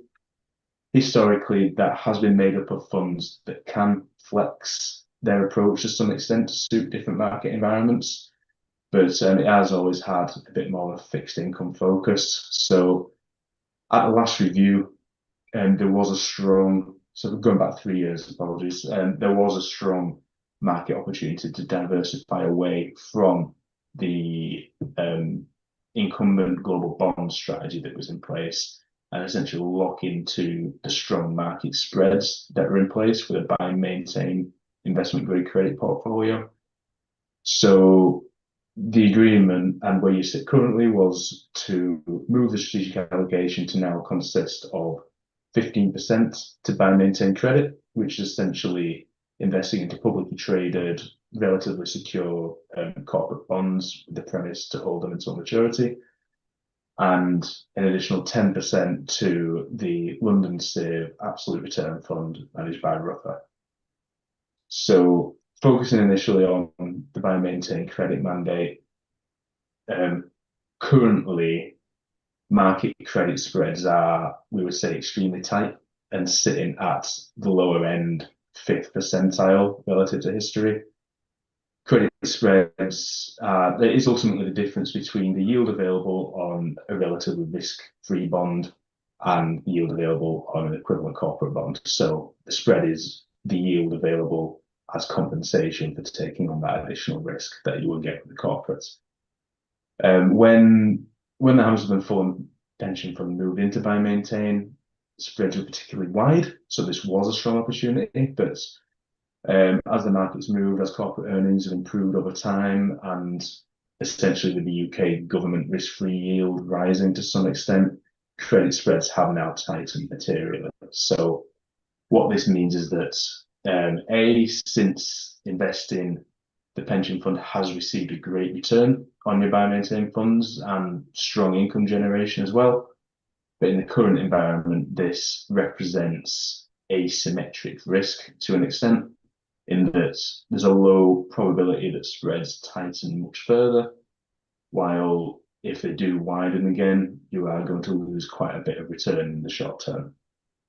So in short, we think there's therefore merit to diversifying partially your wider fixed income portfolio, but B, into index-linked gilts as well, which offer direct inflation protection, and index-linked yields are currently high and attractive as well, so a good market opportunity. Alongside that, we do think there's scope for further allocations to multi-asset credit and private debt as well. So multi-asset credit on that, that's primarily publicly traded bonds as well, but the manager has the flexibility to invest across the credit risk spectrum, across different regions, across different sectors, ultimately to seek value as the investment horizon changes. So ideally find value during these tight spread periods. And then with private debt, this is more illiquid, but the underlying returns are floating rate and ultimately less correlated with public credit spreads too. The flip side there is that buy and maintain does offer an attractive income yield, so we do think there may be merit to maintaining a small allocation here. The other aspect of this dynamic portfolio is the Ruffer Fund. So this strategy invests across a number of asset classes. So it's diversified across equities, bonds. They also have a pretty large portfolio of derivatives, that type of thing. Ultimately, the asset allocation regularly changes based on the manager's market outlook going forward. So this allocation has been part of the portfolio for a long time. This predates my involvement with the pension fund. The manager has quite contrarian views, typically defensively minded. What that's resulted in is pretty high allocations to bonds and protection derivatives as well, for example. Over the last, say, 2, maybe 3 years, these allocations have really hurt the fund over these periods where the market has been growing for a prolonged period. So ultimately, we can definitely see the value in the product, especially during volatile periods. However, there is a question as to whether it's more efficient to take control of the underlying asset allocation directly. So, for example, if you're paying the manager a pretty high annual management fee to manage the portfolio, while around 60% of the allocation has been sat in bonds, for example, the fee to invest directly into, for example, a passive portfolio of government bonds is likely to be around 5 to 10 times cheaper. So there is a bit of a trade-off, because when there has been a run on markets, Ruffer, the absolute return fund, has held strong, and we probably still would expect that to be the case. So we are suggesting a slight reduction here, but again, we do think it could potentially be useful maintaining, at the very least, a small, say, 5% allocation, but I'll leave that until we discuss the alternative recommendations too. The next page, we've covered global equity markets in quite a bit of detail, but I wonder, given the amount of time and given that I've spoke for a while here, if it's worth skipping over this one and passing straight back to Andrew now. Yeah, I can take over, Johnny, thanks. So one of the specific questions we were asked refers to long lease properties. So this is page 19 of our report, 111 of the pack. So previous committee members had raised some concerns about long lease property based on an experience with the specific Aberdeen fund Hammersmith and Fulham invested in. So pages 111, 112 look at the long lease property market as a whole, and looking at the chart at the bottom right of page 111, you can see the performance in green of long lease property versus the wider UK property market. So our view is that strategically it still makes a lot of sense. So big proportion of the returns for long lease property come from income. That income tends to be inflation linked, so it helps to address that inflation risk that Johnny talked about. So strategically still makes sense. From a kind of market action point of view as well, property in general, including long lease properties, had quite a difficult few years. So when we saw interest rates rise really sharply at the end of 2022, long lease property and other property values fell sharply. Since that point, they've been recovering. The values of these properties are still 20% or so below their peaks, but we're seeing a steady and stronger recovery. So from a kind of timing point of view, it feels sensible to stay invested or to even increase the allocation slightly. So you'll see when we come onto the strategies later that the strategies we put forward are increasing the long lease property allocation from where it is currently, but slightly below the current target. So the fund's currently underweight long lease property. 113 and 114 look at the current Aberdeen funds in terms of long lease property that Hammersmith and Fulham invested in, and then also the LSIV proposition, which is called the Inflation Plus Fund. So the Aberdeen view is slightly redundant now in that that's where the current investments are, and there was some concern about redemptions with the fund. What we've seen is the redemptions have slowed, so there's no more redemptions been submitted, and actually the managers stabilized the portfolio and paying them out in an orderly manner. So what that means is that there's no kind of key concern to disinvest from that as we sit here today. It seems like a stable offering. I guess probably what's more relevant on 114 is the view about, is the LSIV proposition a good fit compared to what the fund has today with Aberdeen? And I think it's broadly very comparable. So I'd bring out the point that it's primarily long lease property, but has a few other things in there. Perhaps specific comment. So it has some an element of non-long lease property there, but all with that key aim of long-term inflation-linked income. So I think that's okay. Strategically, it fits. The 2 points I would bring out, though, that the fund is relatively small, but I think to the point of as London Civ take more ownership of the other boroughs' assets, you wouldn't expect that to grow. So I think that's a point worth considering, but not an issue. The other point to raise is that the underlying manager to the fund is Aviva. So it's just worth flagging, as you'll know, that there's been a prior bad experience with Aviva in the past. A different asset class, but just worth flagging as a point to monitor or discuss.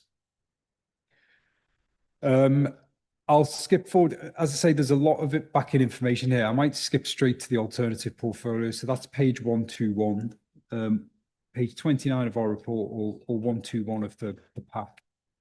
And on the right-hand side of 121, we've set out a rationale and description of the three options we've presented. So risk reduction, so is option one. And what we've looked to do in there is reduce the buy and maintain credit allocations and diversified growth allocations for the reasons Johnny outlined, and look to allocate to index and gilt, so low risk government bonds to help manage that inflation risk, but also because the schemes are in a well-funded position, you can afford to do that to reduce the risk profile slightly, so they tend to be slightly lower returning. We've also increased the allocations to diversified credit and the other areas of credit that we think are offering more attractive yields. Option two is similar to that, but maintaining the allocation to equities where it currently is. So as Johnny mentioned, current target to equity is 40%. The actual allocation is around 45%. So it's bringing that target up to where the current allocation is to 45%. But the themes are similar to option one. So increasing index of gilts and higher yield in areas of credit. I guess the point I would make on that is that at 40%, the equity allocation for Hammersmith Fulham is obviously substantial, but it's towards the lower end of the LGPS peer group. So some funds I advise have 60, 70% in equities. The average is probably 50, 55, something of that order. So it's already in a low risk position. Then option three is higher diversification. So again, similar themes in terms of introducing index and gilts and allocating to the high yield and credit, but slight tweaks to the other allocations to try and maximize that diversification. So that green bar that you saw on the bar chart. Slide 122 gives some specific numbers behind that. And I guess given the color coding, it's quite difficult to see, but the darker gray bars are areas that have been reduced and the lighter gray bars are areas that have been increased. So you can see it's consistent across all three strategies that diversified growth, buy and maintain credit, and long lease property are being reduced versus target, whereas the other areas in light grey, so index and gilts, private credit, multi-asset credit, are being increased. As we mentioned a couple of times, these aren't major changes that we're discussing. So the three portfolios have got consistent themes, and given how diversified and well the portfolios performed, these are kind of marginal tweaks around the edges.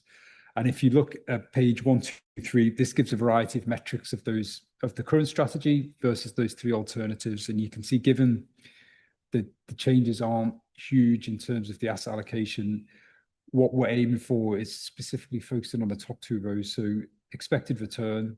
So looking to increase the return where possible, but also reduce the risk where possible. And you can see all three options give a slightly higher return. So the maintaining the equity allocation gives the biggest uplift at 8.5% versus the 8.2 currently, and the other two at 8.3%. But importantly, the others reduce risk. So the third row, which is value at risk, is reducing risk versus the current risk profile of the target strategy. So on a risk-adjusted return basis, slight improvement in the options, which is what Johnny mentioned earlier. The various other metrics here are probably quite important as well. So the fourth row down is the inflation-linked elements, so the amount of assets that have inflation linkage. So that's things like property, gilts, infrastructure. And the idea is to try and build those up over time to help address that inflation risk in the liabilities. So you can see each of the strategies looks to do that.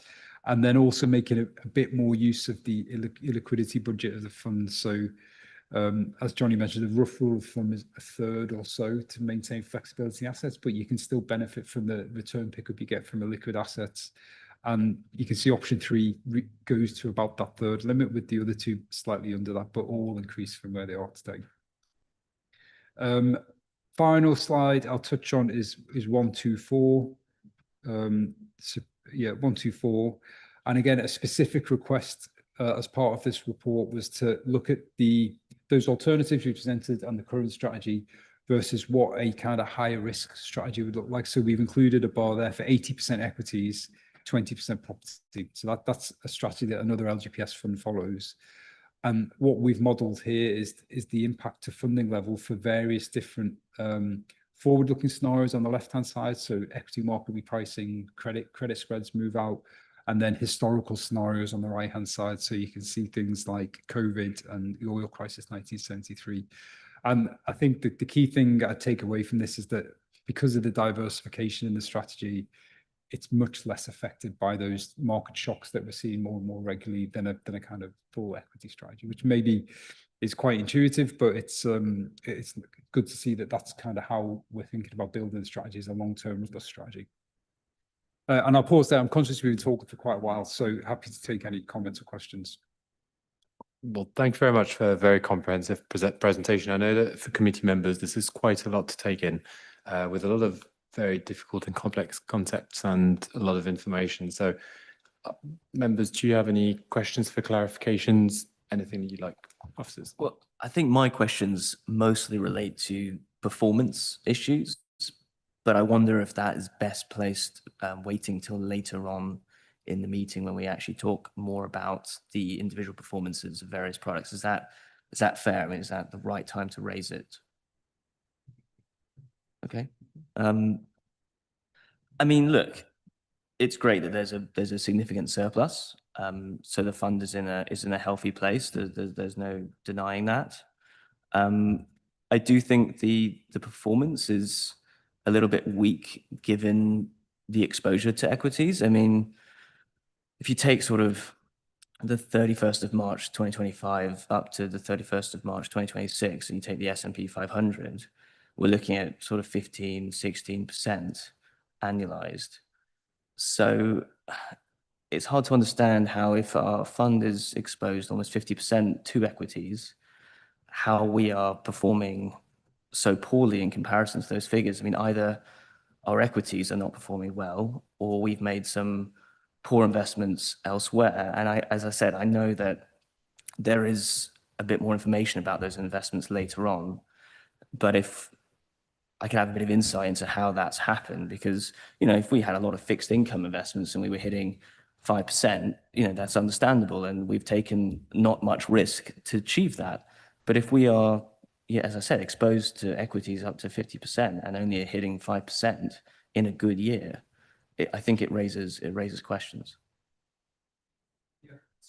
So I can respond to that now, but you're completely right. In the regular investment report, there's a lot more information about that. But I think you probably summarised it quite well in terms of the equity market as a whole has done extremely well over the past 5 to 10 years, and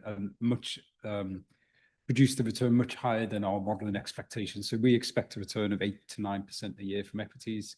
It's probably been more like 12% a year for the last 5 to 10 years. The key, so holding 45% in equities, you would look to benefit from that. I think the key element as to why the fund's underperformed is because one of the active equity managers has not kept up with the market but quite significantly. So I'm just looking at and we can talk more about this in the performance report later, but the active equity fund in particular has returned 4% per year for 3 years, for the last 3 years, whereas the market's done 14%. So that's a gap of about 30%. Is that the Morgan Stanley? Yeah. Well, I understand there was a decision to divest from that. So that has now been divested from following quarter end. So, and there's various other bits in the performance report that kind of around the edges to that, but that's been the key driver as to why the fund's not kept up. So you think it's more within the equity performance of the funds that we have as opposed to other poor performing investments? Yeah, well, a bit of both. There's a bit of both, but the key aspect has been the equity performance. So you can see there's a section in the performance report that looks at the contribution, and the equity is the one that stands out as the big negative. Okay. Well, as I said, we'll probably deep dive more into that later. Yeah. Any questions from the other side of the table? Andrew, you know, on page 101, you were talking about, or maybe Johnny was talking about it, the cash flow. I think it was Johnny. Cash flow shortfall of 16 million. Does that mean we're paying out more than we have coming in, or is that so? Is that going to be a problem? This was to continue. That would be a problem. Yes, so that's exactly right. So I don't think it's a problem. It's something to consider and be proactive about. So if I think about it looks scary, right? You're paying out more than come in. So the minus 16 million is you have contributions coming in from the council and the various other employers. You have to pay pensions out, and there's slightly more to it than that in terms of some of the amounts that you can't predict ahead of time. But if you net those two figures off, you get to minus 16 million for the next financial year. There's also uncertain payments, so things like transfers out and debt and service, etc. That could add to that number, but they tend to be slightly smaller. So kind of a good figure to use is minus 16 million, but that will, I think Johnny made the point that that's a natural phenomenon for a pension scheme. So as a pension scheme matures, the profile of the membership gets older, so you get more pensioners and you pay out more. So that number gets more and more negative just naturally. The way you deal with that is to use either assets or income from your investment portfolio to plug that gap. So the investment portfolio at the minute produces about 21 million of income, so more than fills that gap. And then if there's a couple of funds in there where you could turn income on, which could produce another 10 or so million. So that gets you to 30 million, say, versus a deficit today of minus 16 per year. So that's more than sufficient. So it's not something to be worried about. I think what we're proposing in our alternative strategies is to be slightly proactive about it. So the strategies forward allocating slightly more to income producing assets with the knowledge that as we move through the years, there'll be more income required. So I think it's about being proactively positioning for that kind of natural occurrence. Yeah, I think proactive is the way. Thank you. Thank you, Chair. I've got some comments, but I might just start on a question. So I think I heard through the presentation that one of the proposals is to exit the LCIV MS fund. Did I hear that correctly? And then it'd just be helpful to understand why that is, given if we're looking at the page 98, it's the one that's generated the highest return, or the sort of most positive relative to target.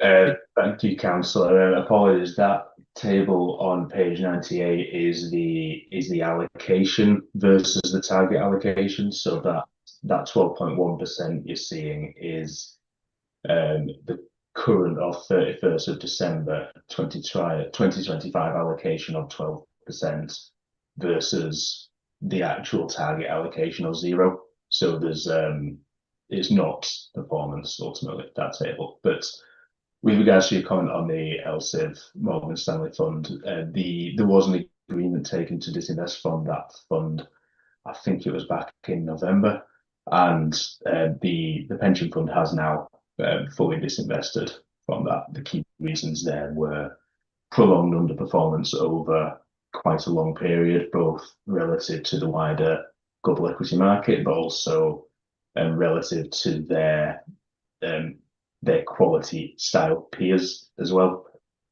I can touch on that a bit more in the performance report if useful.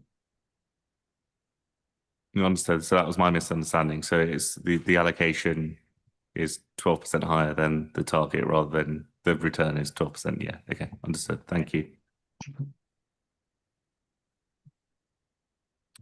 Thank you. Thank you very much for all these explanations, all the questions. I think my main takeaway from this, well, first of all, again, sort of a very luxurious report to be enjoyed. We have a report in front of us that shows an already well-diversified pension fund that has withstood some shocks in recent months, but also that, this is all thanks to the advice that we've received in recent years, and one that is increased in valuation. So, around 10% in the last 3-4 years is not a small feat. I'm not sure that that's the norm across, just London on its own. So something to recognize here, which I think is a reflection of its strong performance, but also the sound advice that we've received regarding balancing it. Now, I'm taking away that your three options 2 and 3 would be the sort of more appealing options. Option 2 involve reliance, if I'm correct, on an Aviva fund with which we've had mixed experiences and with which this committee has previously expressed doubt that you have faith in it at this moment. Option 3, which presents slightly better numbers, will increase our reliance on equity. So we will further drift away from the targets that we have set as a committee as to the shares in which we should be invested. Is that correct? So in terms of, so it may be easy to point slide 122, page 122 of the pack, sorry. So I think as things stand in terms of the Aviva fund, the current long lease property allocation is invested with Aberdeen. So it will be an implementation point with the CIV if any future kind of requirements get allocated through the Aviva fund. But in each of the options we've presented, we're looking to reduce the strategic allocation to long lease property by a small amount, but increase it from where it is today. So all three options have some reliance on long lease property. In terms of the equities, so options 1 and 3 have a 40% allocation to equity. So large chunk of the portfolio, but a lower reliance than option 2, which is 45%. So slightly higher equity allocation in option 2. Yep. Same sort of observations there. In terms of the equity allocation, I know it's been raised by some of your advisors who aren't here to talk to themselves, and Sam Jones, and I know that Mike Adams is online. He has raised previously at meetings about not shying away from having the 45% equity allocation, if that opinion hasn't changed. Because overall in the funds, some of our other funds are, like has been mentioned, 80% equity invested for a very long time. So it's not necessarily that you need to shy away from it. It's just if you want to take this opportunity to recognise your risk reduction following a higher funding level. And in any case, options 2 and 3 offer some relative risk reduction. It's not a huge amount, but still are opportunities for risk reductions. Yeah, they are. So compared to the strategic target, all three options have a risk reduction. Option 1 and 3 have the lowest level of risk, so the most risk reduction. I think the reason why we were leaning towards option 3 is in terms of that risk adjusted return metric. It's the most efficient, so you get its expected return is highest for the level of risk versus, and if you combine that with actually the income elements, which we talked about earlier, is slightly higher under option 3. That from a pure kind of investment metrics point of view, option 3 is slightly better than the others. But obviously there's other elements too as well in terms of ESG, specific asset class views, etc. So that's why we put forward option 3. But as I say, there's merits to all three. And so how does that relative to the previous question about the performance of equities in this portfolio being slightly less than what we've observed elsewhere on the market, how do we sort of resolve that gap by being more invested in equities? So again, we'll touch a bit more on the performance report on this, but the Morgan Stanley mandate, which is the troublesome mandate, has been divested after the end of Q1, so post 31st of March. And the decision was taken to split the equity allocation, so invested fully passively, but split it 50-50 with BlackRock and Elgin, so between two managers. So what that means is that the fund, for the equity allocation that's chosen, the fund will receive the market performance. So that 14% mentioned previously, so no active management at all. So that helps address that. Are we limited to these three options, or are they malleable? I mean, yeah. Yeah, definitely malleable. So we went through various iterations to get to these three options. But if the committee have views or there's a discussion, we can run some more numbers or kind of incorporate any views that you have.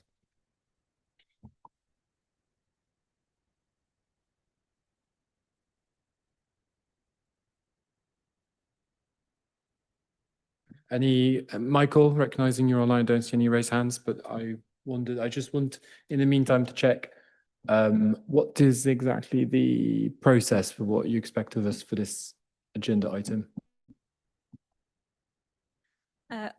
Well, before we bring the next step, step 3, your final investment strategy to the next meeting and to put into the LSIV's investment management agreement, it needs that you had to have a broad allocation to the investment buckets that were laid out as part of the pooling strategic asset allocation framework, which is on 126 of the pack. 126 is 34 of the strategic asset allocation. You won't be married to it forever, and as things go on and on, we'll bring things back to the committee and it will be subject to change. So we do it formally as part of the end of the evaluation process. But if something isn't working for it in between, then you bring it up at these committees, we discuss it, we take it to the London CIV, and it's malleable essentially going forwards. From today, I think the biggest takeaways that you'd need to decide are probably what you would want to do about your equities. And I think most of your other ones, there isn't large volumes of change. So if you wanted to, I mean, I might defer that to Phil and Matt, but I would say if you wanted to stick with a more stable outcome of what you've been doing so far until you feel more comfortable with the committee pack, that wouldn't necessarily be the worst thing you can do either.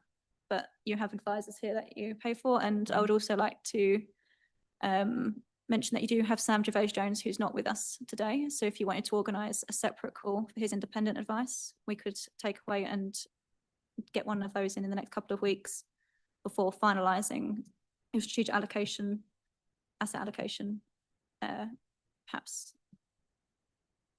I think this is good advice. I'm just, before going to Phil online, I'm wondering how this would work with the summer months. So what are your deadlines for finalising this document? I'm mindful that people will break on holiday soon.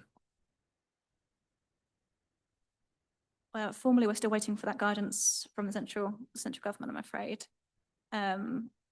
Obviously, we want to do these things as quick as possible towards our timetabled meetings. So it would depend on the availability of this committee and the advisors to get that in place. I believe that they could probably be taken as virtual meetings around people's rather than having a formal collective of the committee. If you want to delegate this into conversation with the Tri-Borough Director in conversation with the chair, but to take a steer at this public meeting with a formalisation to be considered offline, I think that might be an option you can pursue. Oh, Phil's got his hand up. Yeah, Phil, please come in. Yes, good evening, committee, and apologies for my absence this evening. It's almost a perfect storm of people not being present, and obviously Sam Gervais-Jones, who's the independent advisor, his advice will be key in all of this. So we'd very much like to have his opinions. But just looking at the themes, I'm very much in support of the ISIO report.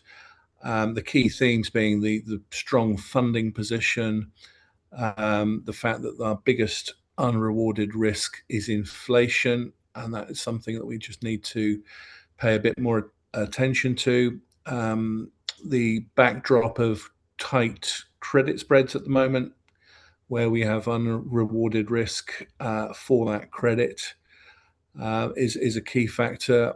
The re-emergence of index-linked gilts is one of the big themes, and that goes across the Triborough over the last reviews that we've done in this committee cycle. So bringing some index-linked gilt exposure back into the portfolio will be very attractive. I'm in favour of the equities, global equities remaining high, but not being cut materially. And we've already mentioned the negative influence that Morgan Stanley had with their portfolio. There was a sustained period of underperformance over quite a long period of time. It's one of my biggest sighs of relief. Basically, we've managed to divest of that and move on with passive global equities on a very low fee basis, but obviously we're guaranteed market performance. And to have moved on from that long exposure with Morgan Stanley is a huge relief to me. The other themes, income and cash flow becoming more important. We've already mentioned in the meeting the negative cash flow and the fact that we have to pay pensions from the income that we generate. And if we can generate more income from the investment process, that is huge relief to that negative cash flow position.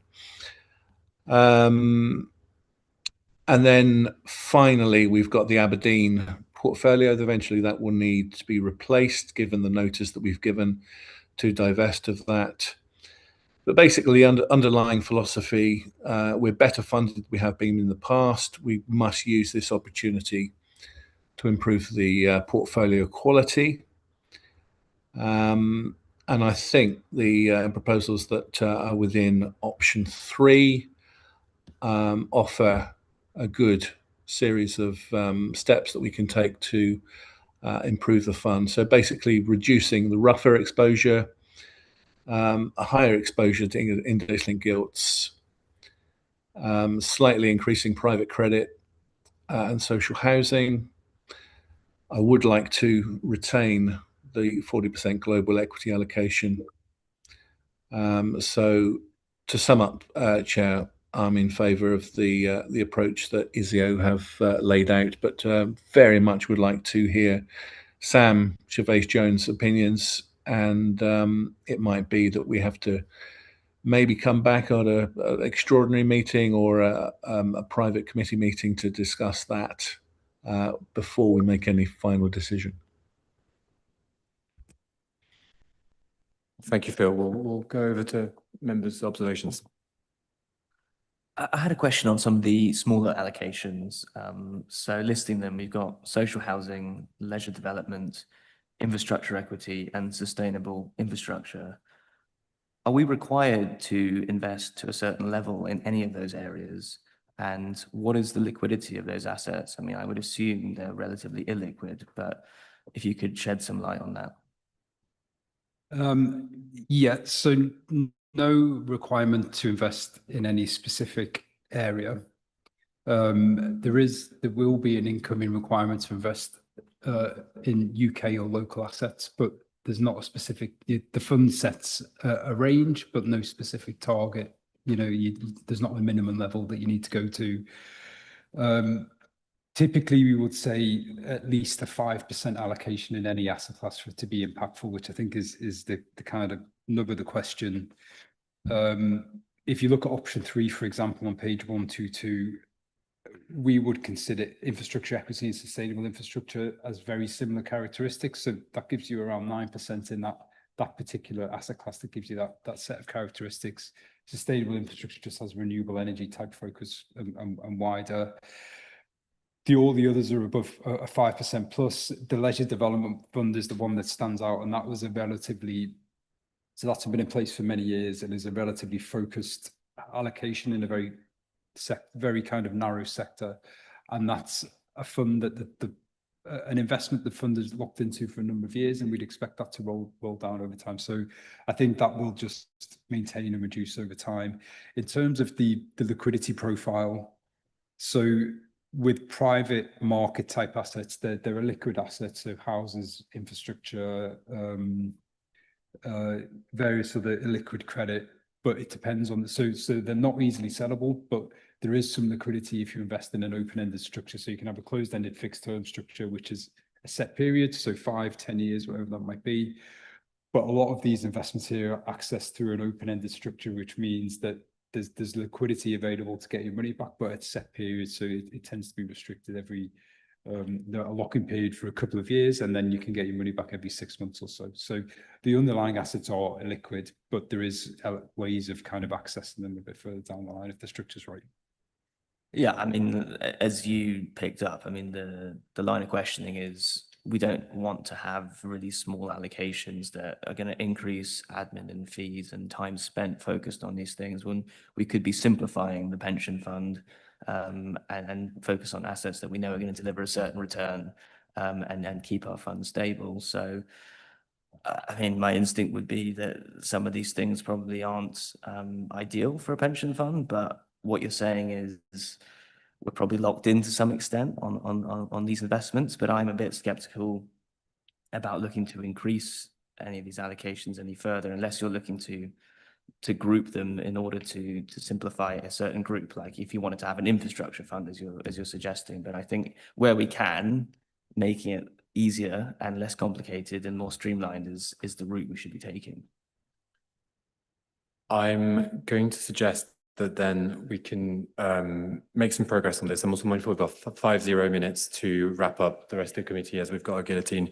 So my proposition, Phil, I'm sorry, we might have to come back to you at a later time, to committee members, would be that I think it's worth discussing some of the elements that have been raised a bit more, but also worth hearing a few additional perspectives and pieces of advice, even though we possibly have a preference at this point. I think maybe coming back to this item at a later committee meeting or an all extraordinary, we can talk about this with officers and governance, how members will want to go about this. But I think that to defer a decision on this specific point might be the best way forward. If you all agree, then okay, great. Well, let's wrap up this item and we'll then record the decision as a deference of decision. Right, I'll move us swiftly on to item 11, the responsible investment policy. Sean, over to you. Thank you, Chair. This report sets out the implications of the government's Fit for the Future reforms for responsible investment and supports the next iteration of the fund's statement, including a review of current approach to conflicts and defence-related investments. I'll open this up for discussion, conscious of our time, but invite the committee to comment on the proposed approach and maybe make use of us having Elsif in the room with us, having earlier gone through their RI matrix. Thank you, Sean. Any questions or observations about the responsible investment approach? No, just maybe a swift observation from me. I think I've said in this forum, we talked previously about the question of investing into defence. There are many questions and there's strong and robust and welcome public debate around this. I have said, and I continue to say, that I'm not in favour of divesting from defence, particularly where defence means that we contribute to the defence of this country and this continent and the defence of the brave people of Ukraine. So, yeah. And as the opposition member on this committee, let me second those comments. I'm in total agreement. A question or thought pattern is, do you remember, Chair, that a couple of months ago we had some protests in regards to how some community members thought that we were investing in various things. I think they were kind of slightly off key when in their thinking how we were investing. In terms of governance and trying to circumvent all those issues again. What's the strategy of when we think about investing? Because sometimes you invest in a company that invests in a company that invests in a company, and we have no control over. I'm just trying to think of how we get around that sort of issue that happened last. Those and they were quite difficult times for our committee. That's all it was really. I don't know if that's a question or a comment.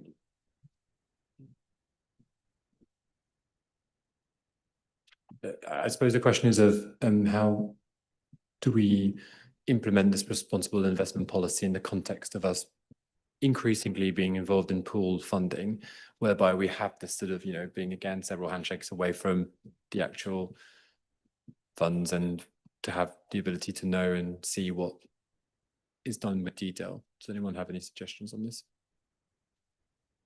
It's a thorny question, I appreciate it. I'm happy to come back to it at a later stage if you want to.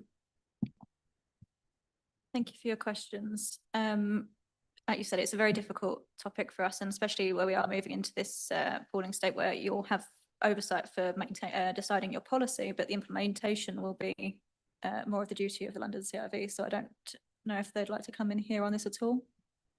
Yeah, so just to reiterate what the draft guidance says, and Sean made a point earlier that the guidance is not out yet, but what we took away from the draft guidance is the RI policy is decided by you, in this instance, the fund, and it's down to the pool to implement. As mentioned before, we've spent the last 18 months working with the 33 funds to come up with a way to do it. You've expressed a view, Chair, only a few minutes ago. Other funds express their views, and in acknowledging that we can't come up with one way to implement for 33. The partner funds also understand we can't come up with 33 ways to implement for 33, and hence where the RI matrix concept was put forward by the funds which we work to. Where we are right now is we're waiting for that guidance to see if the RI matrix is workable as an implementation tool. We're also taking some advice to make sure that it is workable as an implementation tool. And once that guidance comes out and we've taken the advice, then we can work with Sean and the team to see how we go about implementing that. But until we've done that, we're not in a position to say concretely we can use that. So let's give it some time to see what the guidance is from government, because this is heavily driven by government, and I personally wouldn't want to second guess what the government says. And so let's wait for that, and we'll take the advice and then see how we implement. I think it's an agreeable way forward, whereby we, as a committee, come back to this, and when the guidance is out and when we know and how, when officers will have set out how they think the best way of working together is, then we can come back to that question of scrutiny. Yep, I think it was just important, as this has been such a strong, for example, we brought the RI policy, I think 4 times in the last 6 meetings. It's something that's really important to this committee. So before we prepared the next draft, I think we just wanted to get it in front of you guys for anything that needed to be said before we continued. Thank you. If there are no more questions or observations, then we'll move on to the recommendation for this item, which is recommendation number 1, that we note the report, including the implications of the government's fit for the future reforms for responsible investment governance, as well as to review and comment on the current classification framework for conflict and defence-related investments, and to delegate authority to officers to take account of the committee's views in preparing any proposed amendments to the responsible investment statement for consideration at the committee meeting on the 8th of September 2026. Is the report noted? Noted. Thank you very much. Thank you. We'll move on to item number 12, the draft local investment policy. Sean, over to you. Thank you, Chair. This report introduces a draft local investment policy setting out the fund's approach to local investment within its overall investment strategy and context of the new requirements. Members are asked to review the draft policy and approve it with any final member that's delegated to director in consultation with the Chair. Just to highlight that, as Andrew has pointed out earlier, this guidance isn't formalised yet. This is more about being in a place to have a policy that can be worked on and amended going forwards. Also, local investment in this draft is stated as UK-wide, which we have now heard since then that it will be more localised than that. But in our annual report, we currently consider a couple of our investments to be local investments, and they are UK-wide investments. Thank you, Sean. Are there any questions or remarks on this? Yeah, I mean, my initial thoughts on it are, if we're going to allocate 5 to 10% of the entire pension fund to things in Hammersmith and Fulham, that seems like a lot of money being invested in Hammersmith and Fulham. I just I mean, that's not obviously in itself a bad thing. It's just conscious of making sure that the things that we end up investing in are actually going to deliver returns for our members, as opposed to doing things because they may make a good headline or are, you know, good, nice pet projects. We've got to make sure that these things are going to deliver returns. And I guess my other question would be, what are the minimum and maximums? I know we said 5 to 10% was like a suggested region. Is that something we've set as, or we've suggested as Hammersmith and Fulham, isn't it? As opposed to what is required from government? If I could have some clarification on that. Off the top of my head, I believe that the legislation suggested a 5% allocation to local investment, but that was in the previous iterations of the consultation before they had said what that local would mean. And as Andrew pointed out earlier, we're probably not looking for a Hammersmith and Fulham local investment here. We're looking at London and Bucks being on the pool sort of level. And Matt has raised a hand online. Thanks, Andrew. Thank you, Chair. I can completely agree with the members' comments there. It's important that we remember the genesis of this is that one of the mandatory reasons for where we are today and the mandatory reasons for pooling is the government really wanted to kickstart GDP, and they looked at large Canadian, Australian, the Dutch pension funds investing in large infrastructure projects because the one thing, as we all know, the one thing UK listed equity is that they'll give you equity exposure. They do nothing for UK PLC in that they could well be listed in the UK, but operations are global or in an entirely different part of the world. So creating a local policy is that bridge between doing what the government's ambitions require us to, but as the theme's been throughout this particular meeting, everything has to stack up as an investment case, and every decision we make is with the fund's membership absolutely paramount. So it must stack up as an investment case. It's through partnering with Andrian and his team, and as we say, this is very much there's well, I suppose what I don't know is where because the largest fund in London isn't under the CIV, it's the LPFA, and that's in a different pool. So I'd imagine that the LPFA, as part of that pool, and the LCIV would be the two kind of vehicles that will facilitate the local works in London.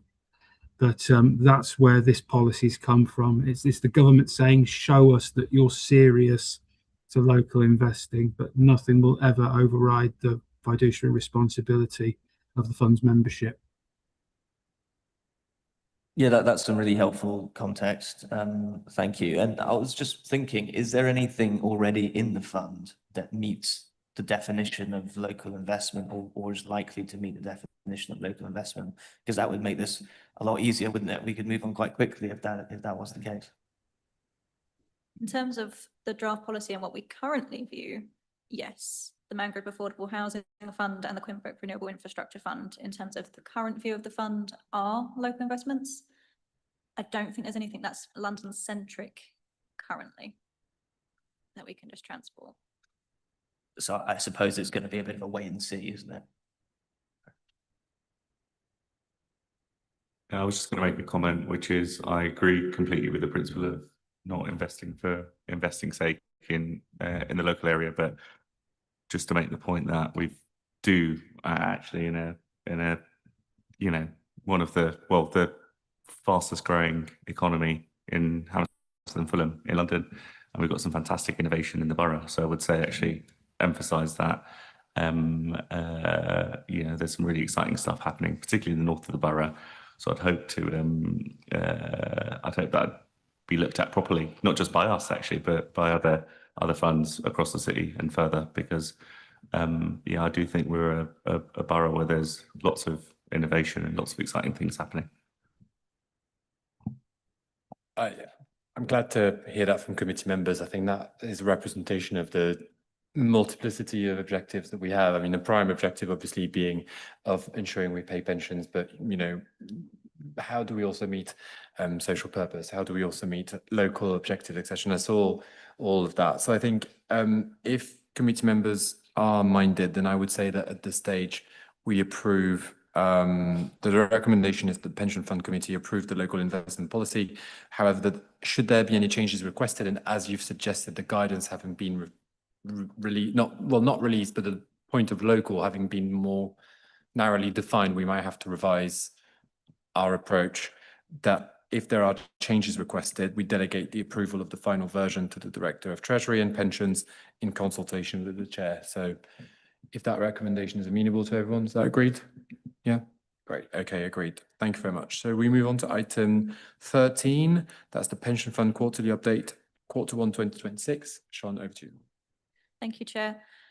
This report and attached appendices make up the performance pack for the quarter ended the 31st of March 2026. I'll hand over to our advisors at ISIO to take you through a more detailed performance update, but with one eye perhaps on the clock for public versus exempt. Yeah, thank you very much, Sam. Thank you, Chair. Sorry, Andrew, do you want me to take this one? Yeah, sure. Okay, good, thanks. So I guess keeping this very short, I'm aware committee members, this is a brand new report to you. This is something that we've provided every quarter for the past, going back a very long time now. So there's a lot of information there, but it's probably most useful to turn to page 184, which is ultimately an executive summary of the investment performance of each of your underlying investment funds. So underlying investment markets over the quarter, ultimately global equities fell by around 3 to 4%. So over the past 2 to 3 years, the global market capitalization equity index has become more and more weighted to both US, but also technology stocks over time, particularly a small select number of technology stocks that have driven returns. Over the quarter, what we have seen is heightened geopolitical risk and global conflicts as well that have really had a negative impact on developed markets, particularly the US. And there's also been a wider market sentiment moving away from traditional technology stocks such as software, more in favour of those stocks that are more either AI generative or with an AI focus. So given these stocks and given this region makes up a large proportion of the market, what we have seen is a bit of a drop off there. So as we've touched on a few times today, 46% of your investment portfolio is invested in global equities. So you will feel a drop off there in overall performance, and that has been over the quarter to the magnitude of around 2%.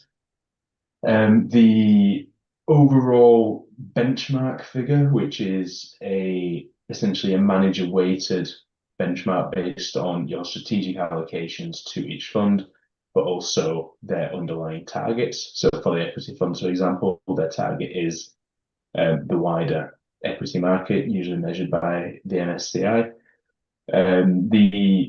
The fund over the quarter has underperformed this by around 1.3%, and the key driver behind that has been that LSEG Global Equity Quality Fund managed by Morgan Stanley, which at the top there you can see has underperformed the benchmark by around 6% there. So as as we've said before, the pension fund has now, following quarter end, disinvested from that fund and reinvested into passive. So for the 40 to 45% that you do have invested in equities, we would expect that to move closer into line with benchmark going forward, and we'd expect to see that impact with your relative returns as well.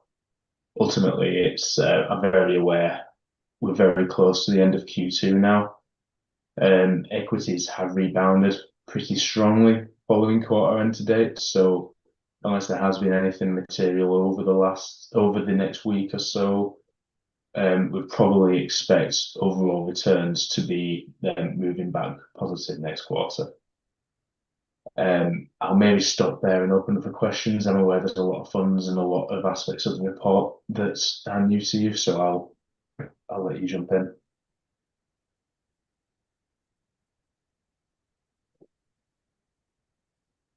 Yeah, the only point I would make is that this is a regular performance report, so it's in the pack each quarter. So the committee will see it regularly. So it's probably worth taking some time offline to read through, and there's a lot of information in there to come prepared with any questions. Does anyone want to ask any questions, make any remarks? Just a question on the divestment. What is the time frame, and then like how far through that process are we, and is there a plan as to what we're going to do in terms of reinvesting that money? The equities transition was completed in May. So everything's finished in there. And in the quarterly update, we did mention that they'd been done at a lower cost than initially anticipated as well. So that transition's already gone. We're not expecting any further. There is a small residual that has to be held still in the Morgan Stanley fund. It's very small. I think it was 1,900. I think I've got in my head in April. But that will stay there for a longer term. All of the work has been done on the transition. That's very good to hear. And have you reallocated it to other equity funds? Is that? Yep. So it was split and it was reallocated between the existing passives, which was the Legal and General, and then a BlackRock ACS fund as well for the other half of the passives. Okay. Thanks. Excellent. Well, on this item, we're just invited to note the report and its contents. So is the report noted? It is. Excellent. Thank you very much. It's noted. We now go over to the exclusion of the public and press. I'm going to read the resolution. In fact, no, I'm not going to read it because it's quite lengthy. My only question to members is, do you agree the resolution to exclude members of the public and press for us to discuss the outstanding items? Is that agreed? Great. Thank you very much. We will hold off our remarks, wait for the live stream, wish everyone a good night, the millions of people watching at home, of course.